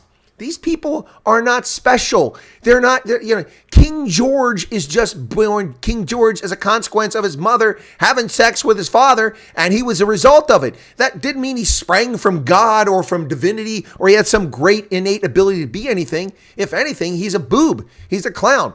And it's the same thing with the people. Ramaphosa, a great businessman. If you give me $350 million of equity in 1994, I'm a multi-billionaire today. I guarantee it. I guarantee it, just on investments that I did with my tiny bit of money, what I put into investments. If I'd had that kind of money to put in those investments back then, I'd be rolling in the hay. I'd be running around. Remember, we've obviously had a stock rally. We had a bull run for a while, and obviously it took Joe Biden's presidency to kill the bull run. So, but at the end of the day, you're 100% correct. If you had just been given stocks back in the 90s, I mean, look. If you had given me very wealthy, give me $350 million in cash in 1994, I'd have more money than Cyril Ramaphosa today, even with artificially low interest rates, because I would have invested in municipal bonds with higher rates of return. It's without taxes. Come on, man. This is these people believe the propaganda that somehow like Cyril's smart. He's not. He's a dumbass. He's one of the dumbest people in government and around the world. It's ridiculous. And it's same with Joe Biden. The guy's an idiot. He's a grifter, and he's a criminal on top of that. So it gets worse. Don't just trust people. I agree. Yeah. I'm in agreement. Yeah. I'm in 100% agreement, my friend. I'm in 100% agreement. Yeah, it's one of the really weird things. Yeah. I don't know what else I can say. It's just Cyril himself has been the biggest flop South Africa's ever had. He's the worst president in the history of the country. Absolutely. And the biggest problem we now have with Cyril is he is a absent president. Yeah. And he got into power because he's a vendor. He doesn't have a power base to draw from. Yep. Zuma was a Zulu. He had a very big Zulu base. Mandela was a Xhosa. And he had a very, very big Xhosa. power base to draw from. Ramaphosa is a vendor. There's no power base there. It's a small little tribe. Like, there's nothing there. So where did Ramaphosa get his support from? Well, the actual answer is very easy. The SACP got his power from the SACP. So he has, and if you look in his cabinet, a lot of the people that are there are SACP members. He has given a serious amount of power to the South African Communist Party. Now that he's stepped back, all forms of moderation with the SACP are gone, my friend. It's gone. So what you have is you have lots of SACP members going, now's our time to push through the most radical bullshit that we can think of. Sometimes the bullshit they're putting forward actually competes with other legislation. When you look at 2 points together, you're like, well, these can't even interact together because they're not coherent policies. They don't complement each other. Mm-hmm. So we're seeing a lot of that. So why is that occurring? Well, because the SACP are just like, well, there's no one here to stop us. Let's just chuck these act of parliament down there. We've got all these powers because the president's basically an absent president. Just chuck them on the table. And we're seeing a lot of this. Well, we're seeing a lot of it. We see it everywhere. I mean, let's just go back to the ANC's internal insurrection in July of 2021. Ramaphosa didn't even respond to the events in KZN until days after hundreds of people were dead and billions of rand in damage was done. Then he comes in an incredibly insensitive 8 ultra BMW 535, 735 massive car convoy to a burnt out shop. And he gets out in a $10,000 suit, walks over, picks up a shovel, a spade, and puts one little shovel into a wheelie bin and for a photo op and leaves. And they have all these sycophants, probably paid Santa, going cheering for him when he shows up. This is ludicrous. I mean, the guy is so detached from reality, and he was needed as a leader. There's no greater indication of his failure and his ineptitude as a leader than the July 2021 insurrection, when it went down, he was silent for 4 days plus. As the country imploded. The entire country could have gone up in flames. Very fortunate that it didn't. Agree. I don't think the Western Cape would have, but it's a very real possibility it could have spread much wider in Gauteng. Fortunately, people in Gauteng weren't as idiotic as the people in KZN who were being exhorted to do this by, anyway. So no, he's not a leader, and people need to stop it. By the way, where's my iPad? Does anybody see my iPad? Somebody stole my iPad. Remember that? Yeah, another disaster of his. But it's funny because business came through there and we're like, let's get this guy in, right? Yeah. He'll be great. He's been the worst president we've ever had, man.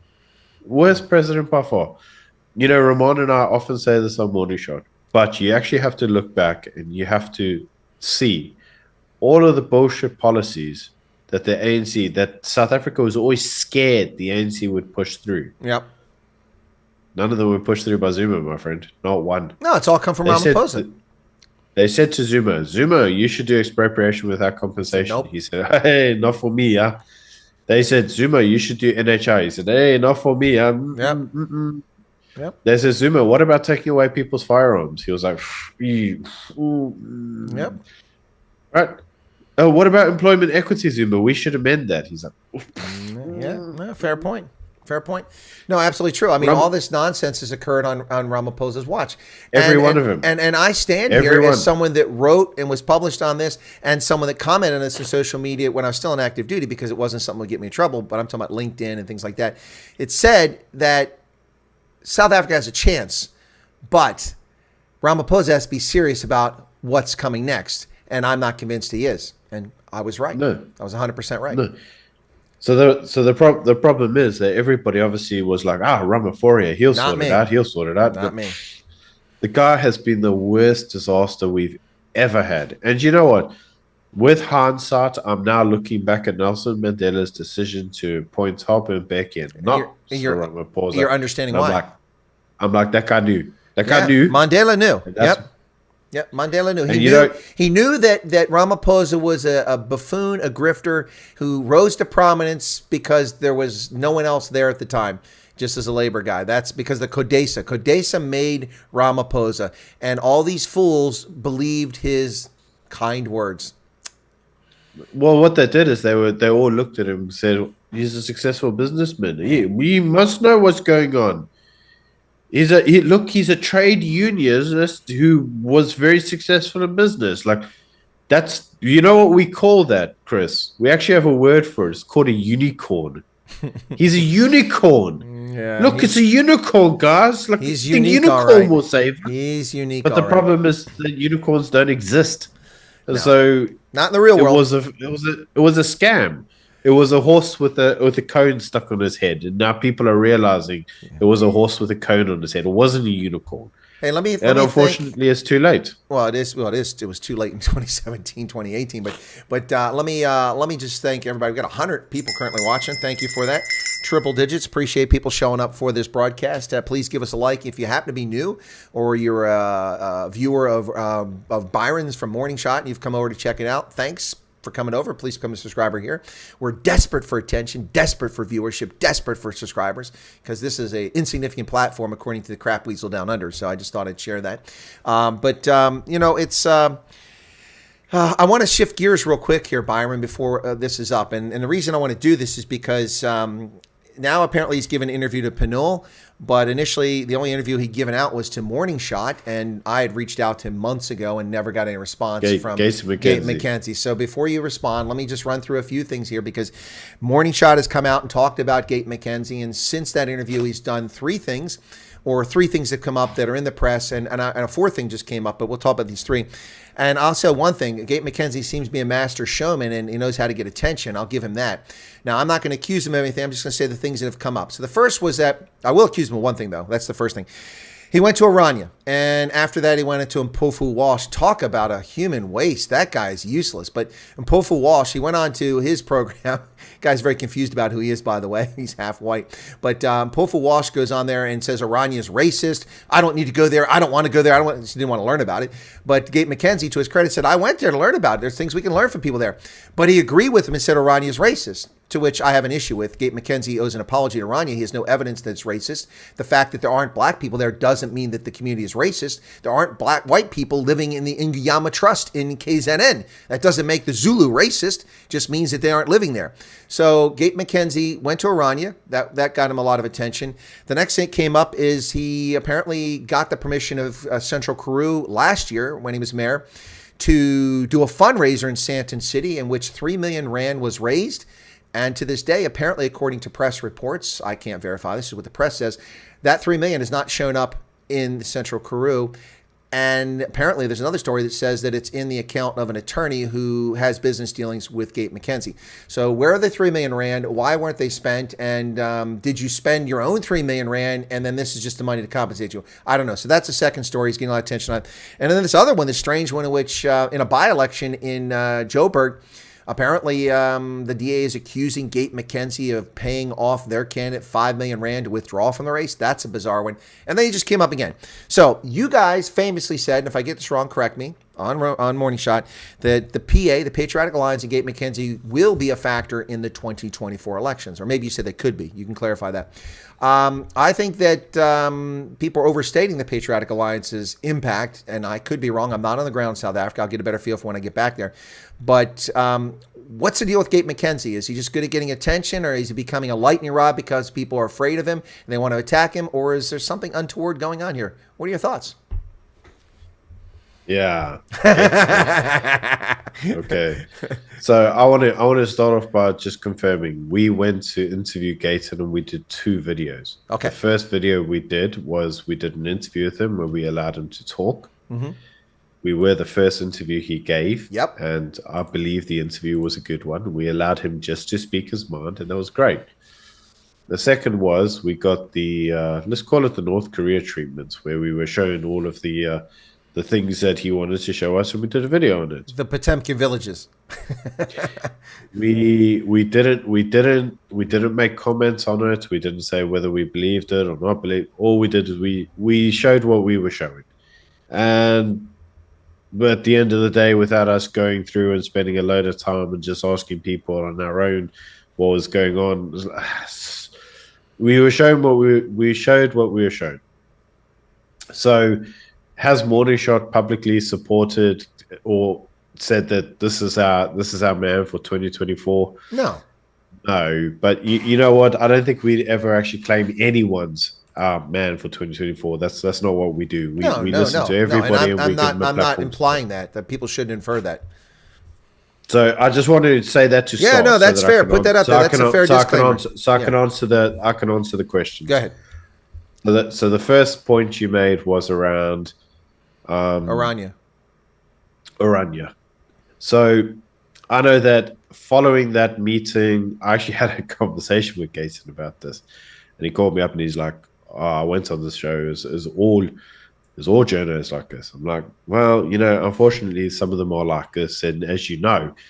And so I said to him, "Look, I can't tell you what to do with it." I said, "But what I can do is I can show you that you're not the only one that gets this treatment." Yeah. So I showed him a clip of a interview that happened with Andrew Tate with the BBC. And then I showed him obviously what Andrew Tate said as a response. And as a response, he basically said, "I'm done with legacy media. I'm not taking interviews from legacy media anymore." I don't know if you saw the video with Andrew. I did see that, yep. Yeah. And so I said to him, here's what Andrew says. And so I said, this may be how you feeling. So just to show you, it's not just you that gets attacked. This is just the way the media works. So as a result of that, he actually went out and he issued a statement saying that he refuses to do any more interviews with legacy media. He will only do interviews going forward with alternative media. So people like Morning Shot, and obviously he did Peniel, who's been on his show, and he needs to come on here. Others.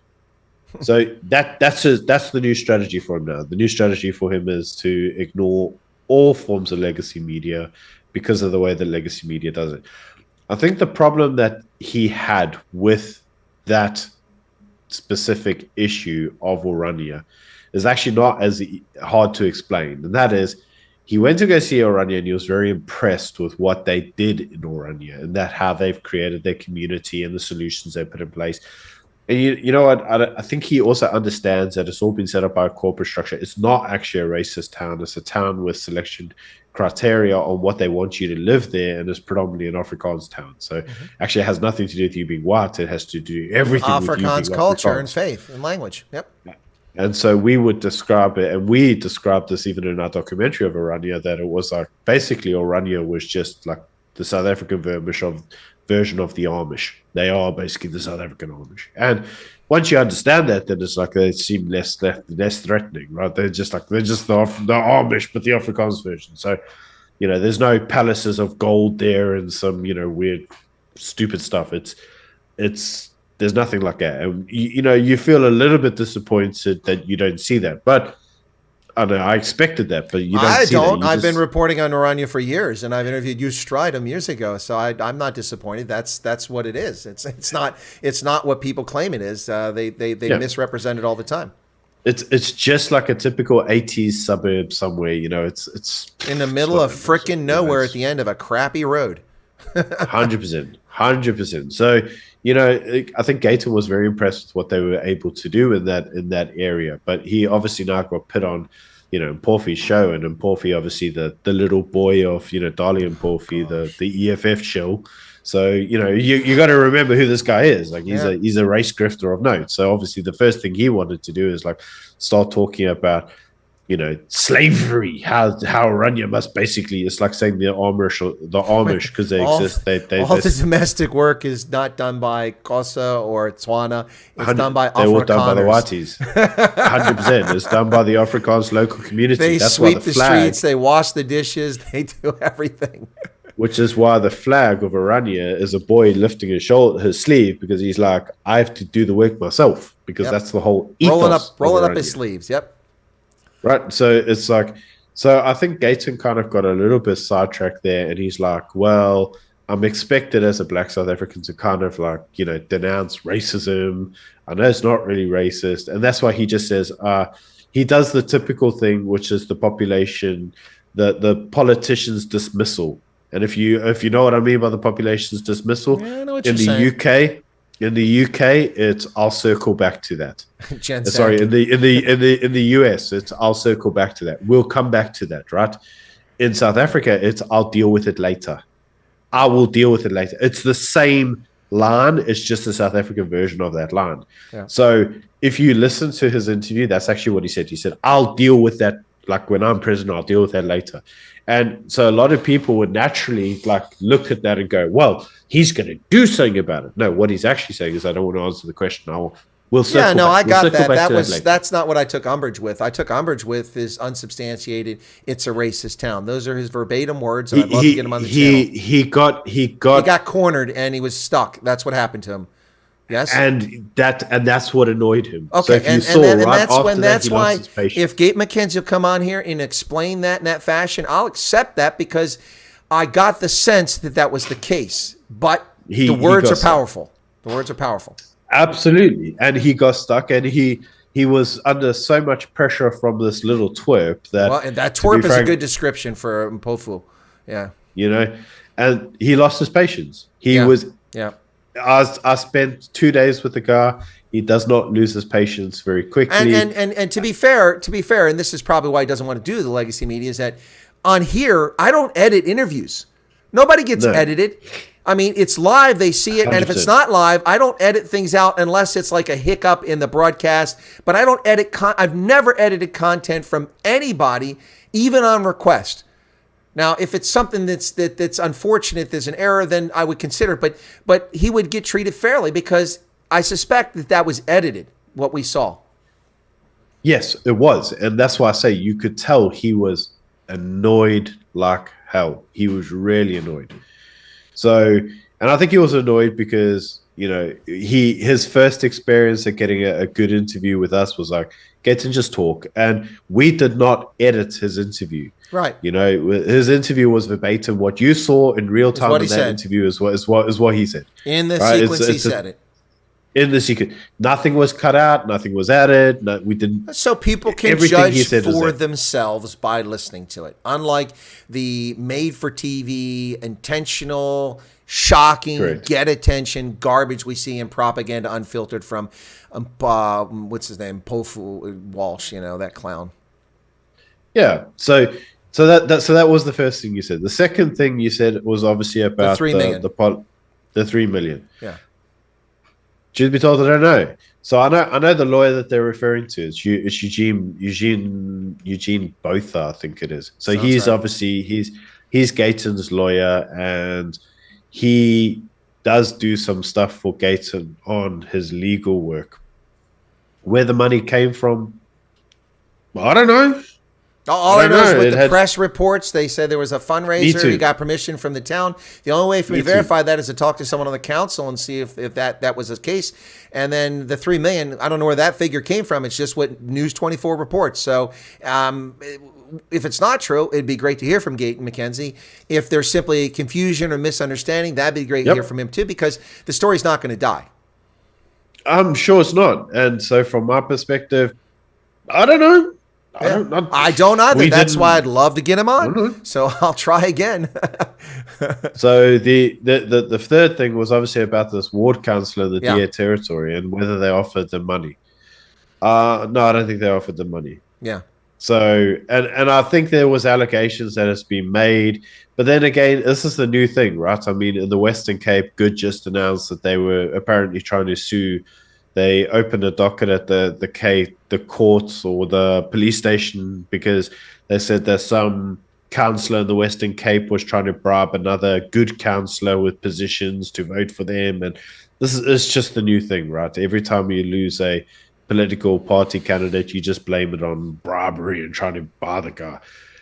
Would the PA fund 5 mil or would the DA cough for a up 5 mil election? Come on. No, I don't think so. I really don't think so. Yeah, the whole thing is just weird, you know. But it's got Gaten McKenzie in the news, and it's a chance for him to refute it and just expose people for attacking him. So if that's the case, so doing that right now for him is actually difficult. Why is that? He's in Israel. Oh, I didn't know that. He's traveling. He's traveling all over the world, learning what he thinks he needs to learn for 2024. So he's doing a trip to Israel because they've got big ass coalitions, kibbutz, that last forever and a day, and he wants to know how they do. Spicy cough, man. I heard your nose running. Now you're coughing. What's going on there? I've been sick, man, with all this rain. You know, the rain we talked about? Yeah, the rain doesn't make you sick. That's a wives' tale. Yeah, being inside around people carrying pathogens because of the rain, that'll do it. 62 staff members? Well, there you go. There you go. Very possible. But no, I was sick. I am recovering. But well, that's so good. he's, you know, for Gayton, he's traveling. He says he's going there. He's also trying to go through to meet Bolsonaro to see how he's obviously solved crime in his country, and he's got this whole agenda of places he wants to go. I don't know. But anyway, okay. Interesting. So now's a really good time to make these allegations, right? Because he's not really around to defend himself. Yeah. And you know, the biggest difficulty at the moment is even from a perspective of the DA. You and I both know the DA. The DA, for my opinion, wrongly, maybe for others' opinions, they will go, oh, it's right that they do this. They always follow the playbook, man. They're not rule breakers.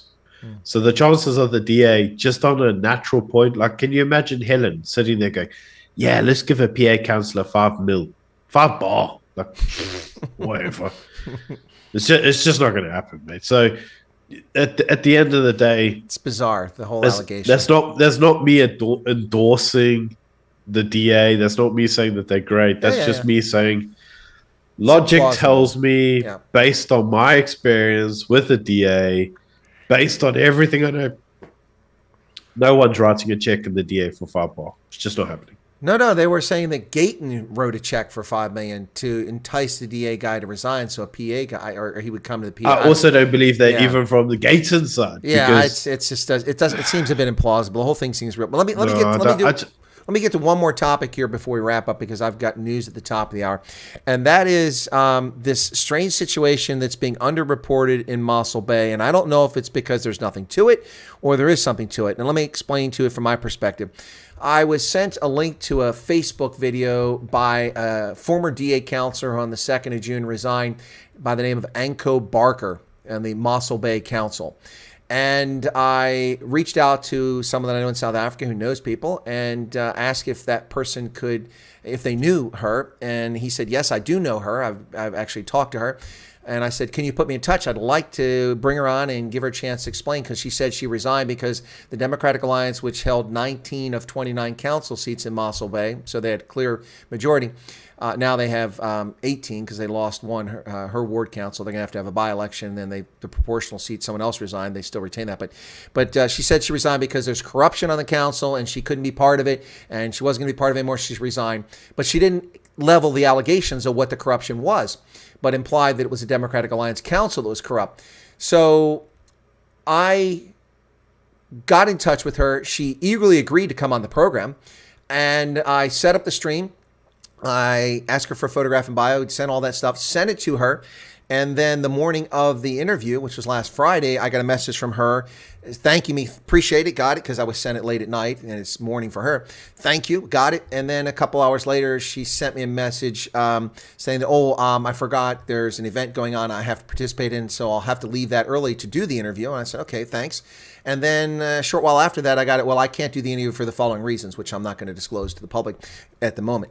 And so she backed out. So I can't verify anything or refute anything. And people are like, ask the DA. Well, I'm kind of uncomfortable going to the DA saying, look, someone's accused you of fraud, but didn't tell me what the fraud was. Are you fraudulent? That's a silly interview. So I'm not going to go to the DA unless I get more information. In the meantime, the Freedom Front Plus put a public press release out right after she did that, and they said there was corruption on there, but weren't very clear about the corruption in Mossel Bay. I had an interview with that member of the Freedom Front Plus. It was supposed to be this past Sunday. And then that person had to back out because of party rules about engaging the media, and I'll respect that. But the bottom line is I have no information. Now we see in News 24, that it may be totally unrelated, nothing to do with it, but 2 people arrested, one in Pretoria, one in Mossel Bay, for an alleged bribe and a $27 million security contract with the council. So I don't know if there's anything going on in Mossel Bay, but the media are not really focusing on this, and I'm wondering if there's something there. Do you have any insight? Have you heard about this, and you know anything that I don't know? Yeah, so I know what you know. Okay.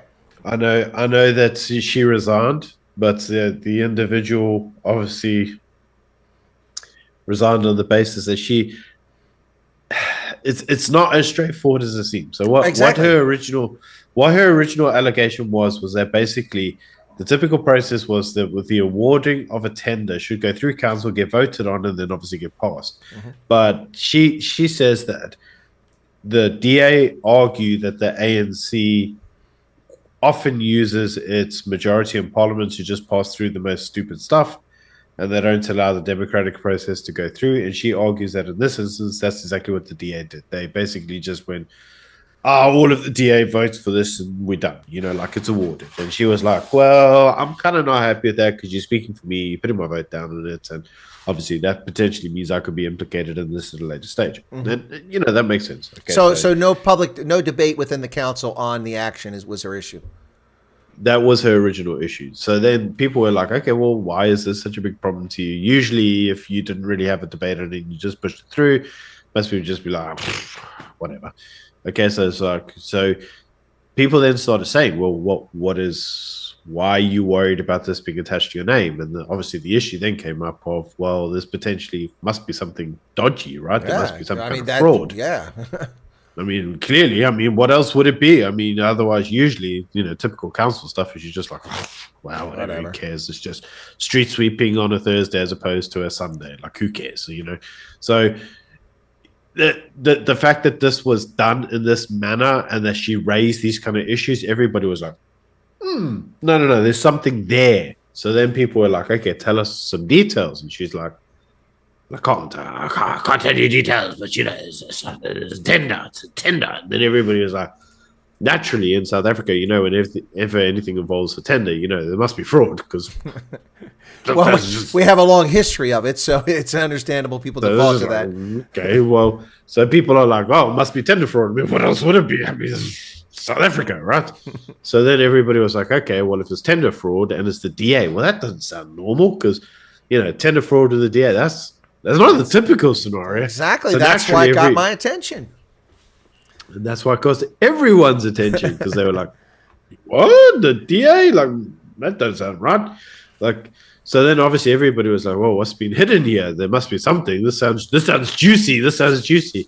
And obviously, naturally now it's come out that there's a security contract that's been awarded to a company that had just been formed that was actually based in Gauteng and not in the Western Cape to provide the services. And everybody's like, well, where's the kickback on this? And so the actual story as of right now is like, it's not very clear. And no one has made a strict allegation.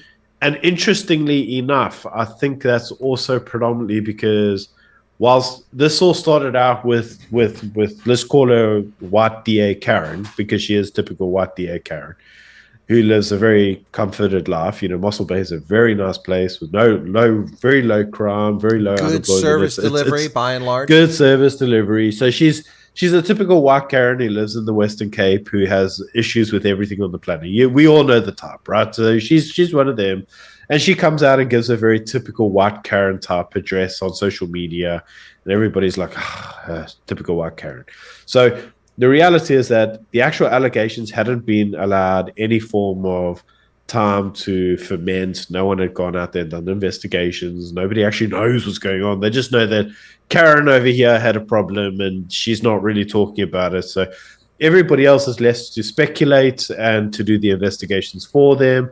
And it may be a case that at some point in time, Karen is vindicated and she's right. Maybe there's this really big corruption scandal that comes out and it may be nothing. The honest answer is, as of today, it's too soon to tell.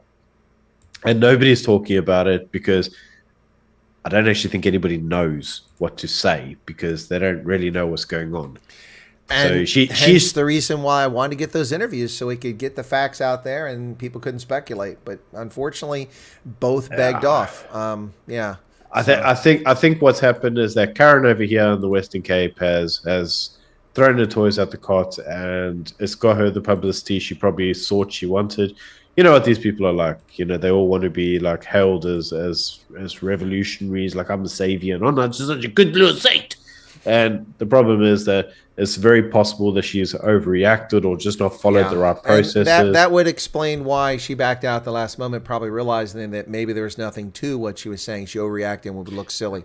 Or she's been told that, you're preempting the results of an investigation, and this may complicate it, and you may be legally liable if you continue down this track. That's what I was going to say. There may be actionable things here legally if you start talking about this. So, yeah, and if that's not the answer I got, if that had been an answer, no harm, no foul. Got it.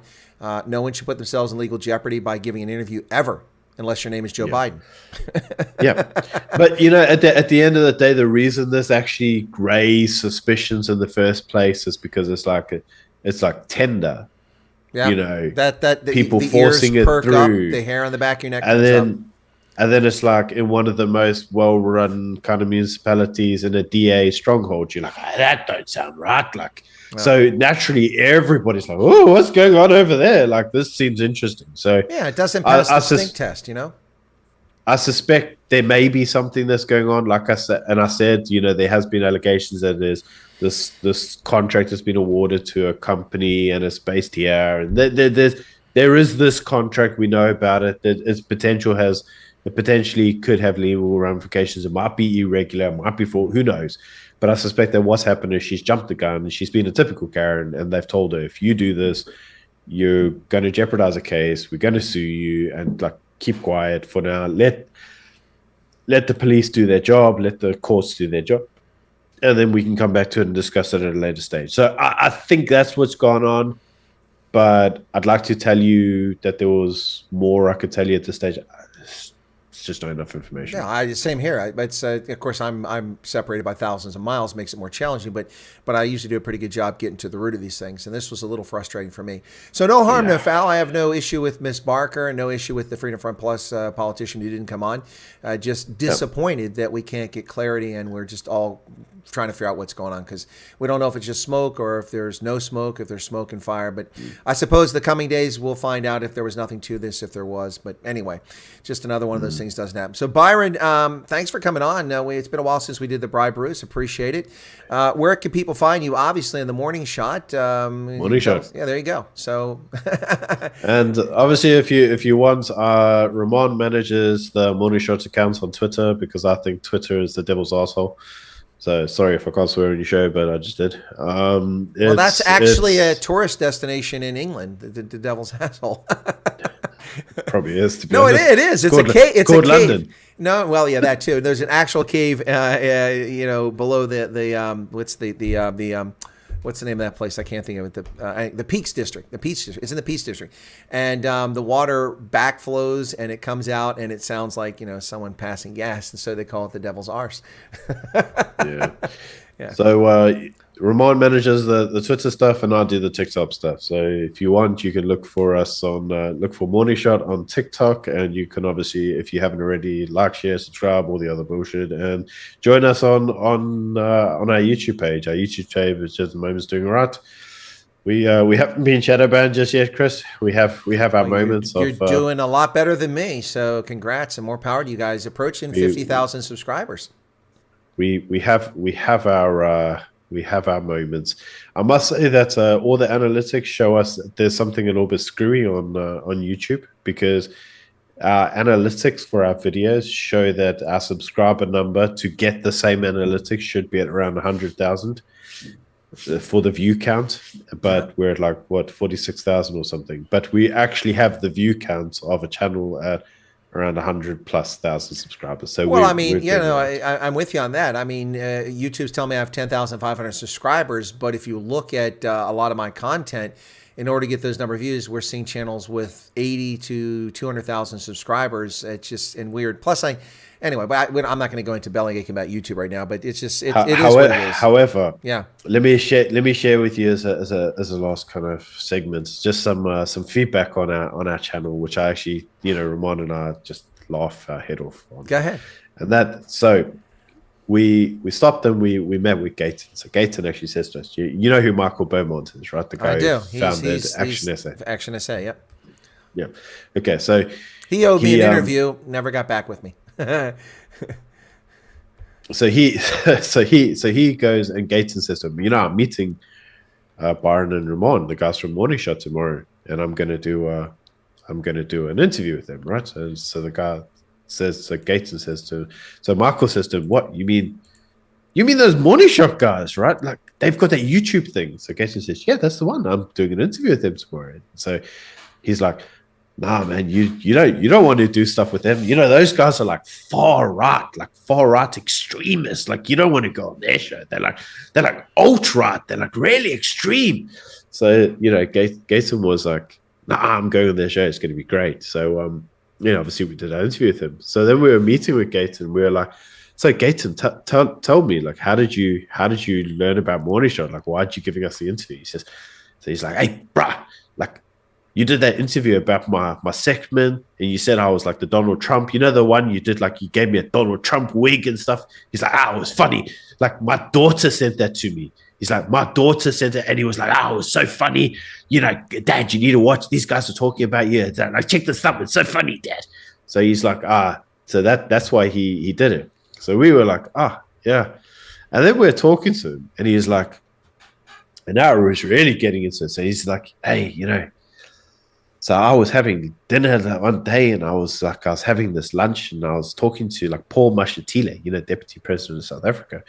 And he's like, they were saying that one day, like one of your videos was getting circulated around it because you put this clip with this little pigeon where it comes out the side and goes, boost. Like it's a running joke. We call him Nelson Seagull on our videos. You've seen him, right?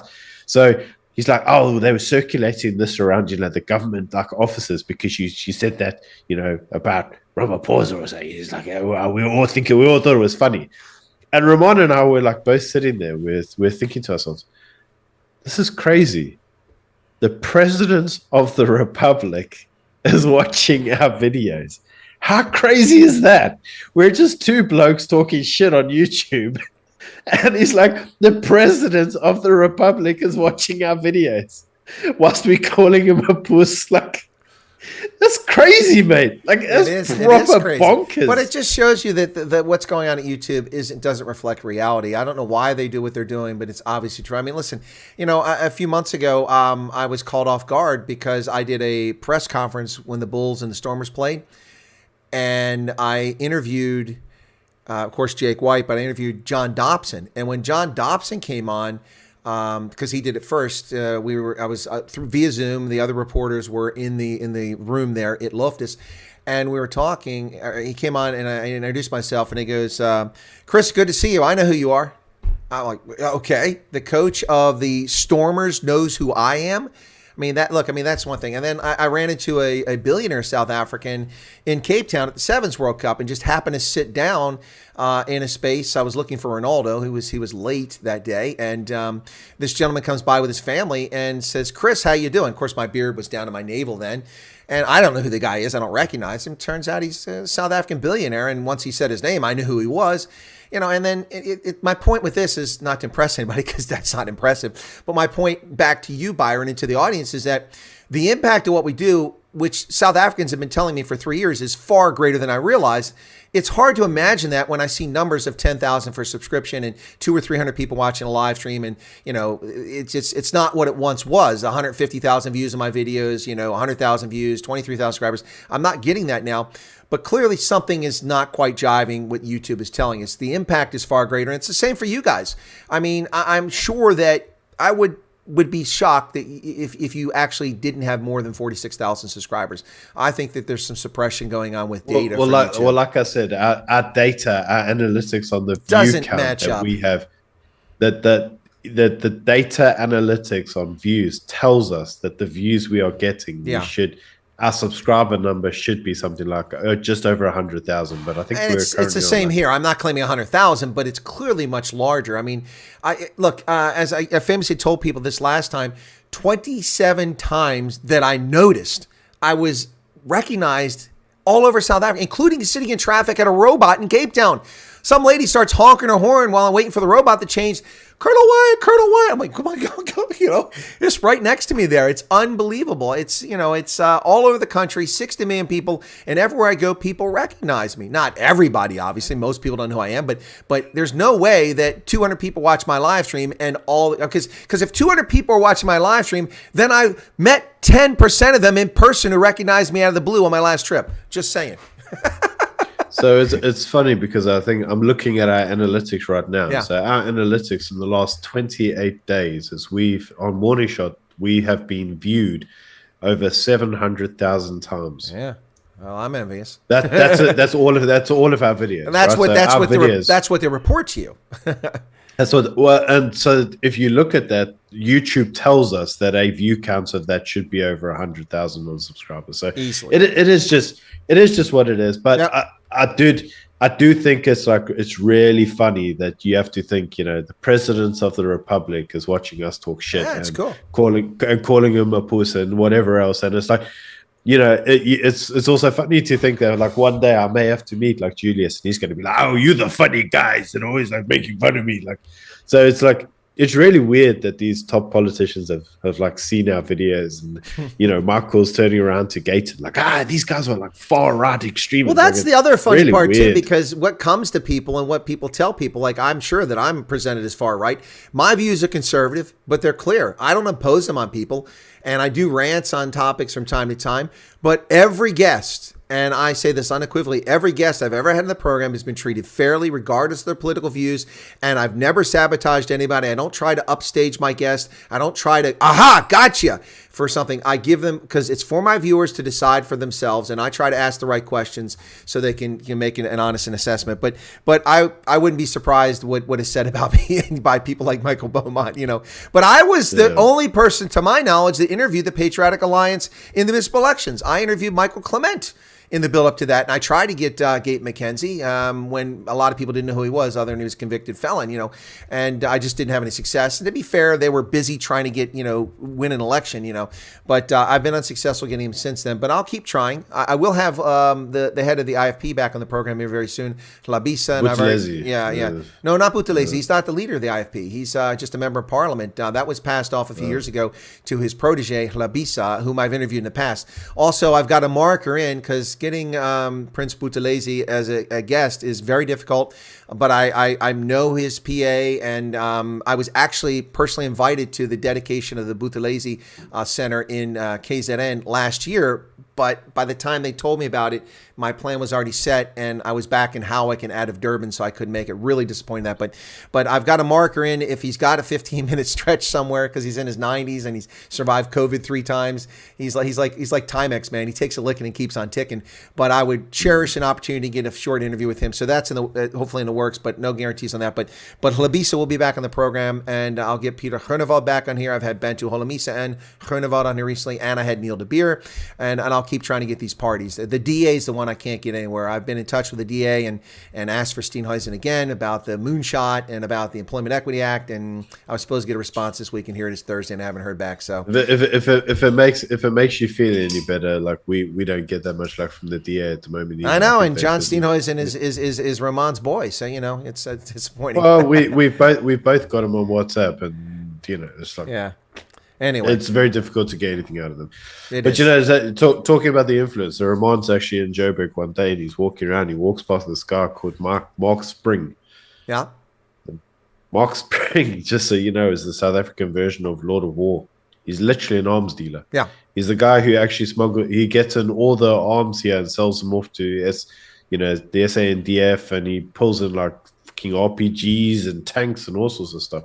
And he walks past Ramon. He's like, Ramon, I want you to show money shot. So actually one of our videos soon is going to be Ramon went to go spend a little bit of time with this guy and look at all the like guns and tanks and stupid stuff that this guy pulls into the country. And so that's going to be on Morning Shot at some point. But cool. It's really crazy that, like guys like that actually watch the shows and follow what we say. And I'm humbled by it. It's amazing. I had no idea, and I kept discounting before my first trip to South Africa after COVID. scam. My first trip, I kept discounting. People kept telling me, yes, you have no idea the impact you've had. And, I'm trying to be humble and I do remain humble, but I just didn't really want to believe it. And then this last trip, it sunk in on me. And those are the people I noticed. Because sometimes, how it is, you're in a place and people are staring at you from a distance. And, it's not because I'm devastatingly handsome. I am, but that's not the reason why they're doing it. And oftentimes I realize now it's probably people who think they recognize me or do recognize me and they're just shy or they don't want to say something. And so I got to be careful. I got to be on my P's and Q's when I come to South Africa because I can't act up because people will know about it. Anyway. Absolutely. All right. So Byron Shepherd, thank you so much, brother. Appreciate your time. It's great. By the way, folks, Byron reached out to me and said, hey, when are we going to do Braai Brus again? And so here we are. So thank you for that. Thanks for having me on the show. All right, there you go, folks. Byron, I'll let you drop off, and then I'll wrap up, because I got to turn on the newscast right after this because it's time for the news. Thanks a lot.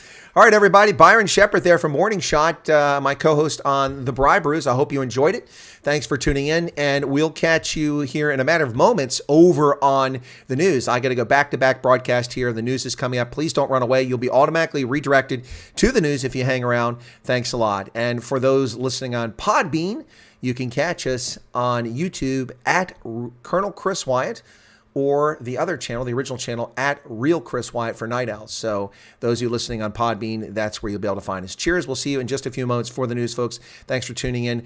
Sad news. The people in that submarine have perished and the debris from it has been located. And that's some sad news. All right. We'll see you shortly.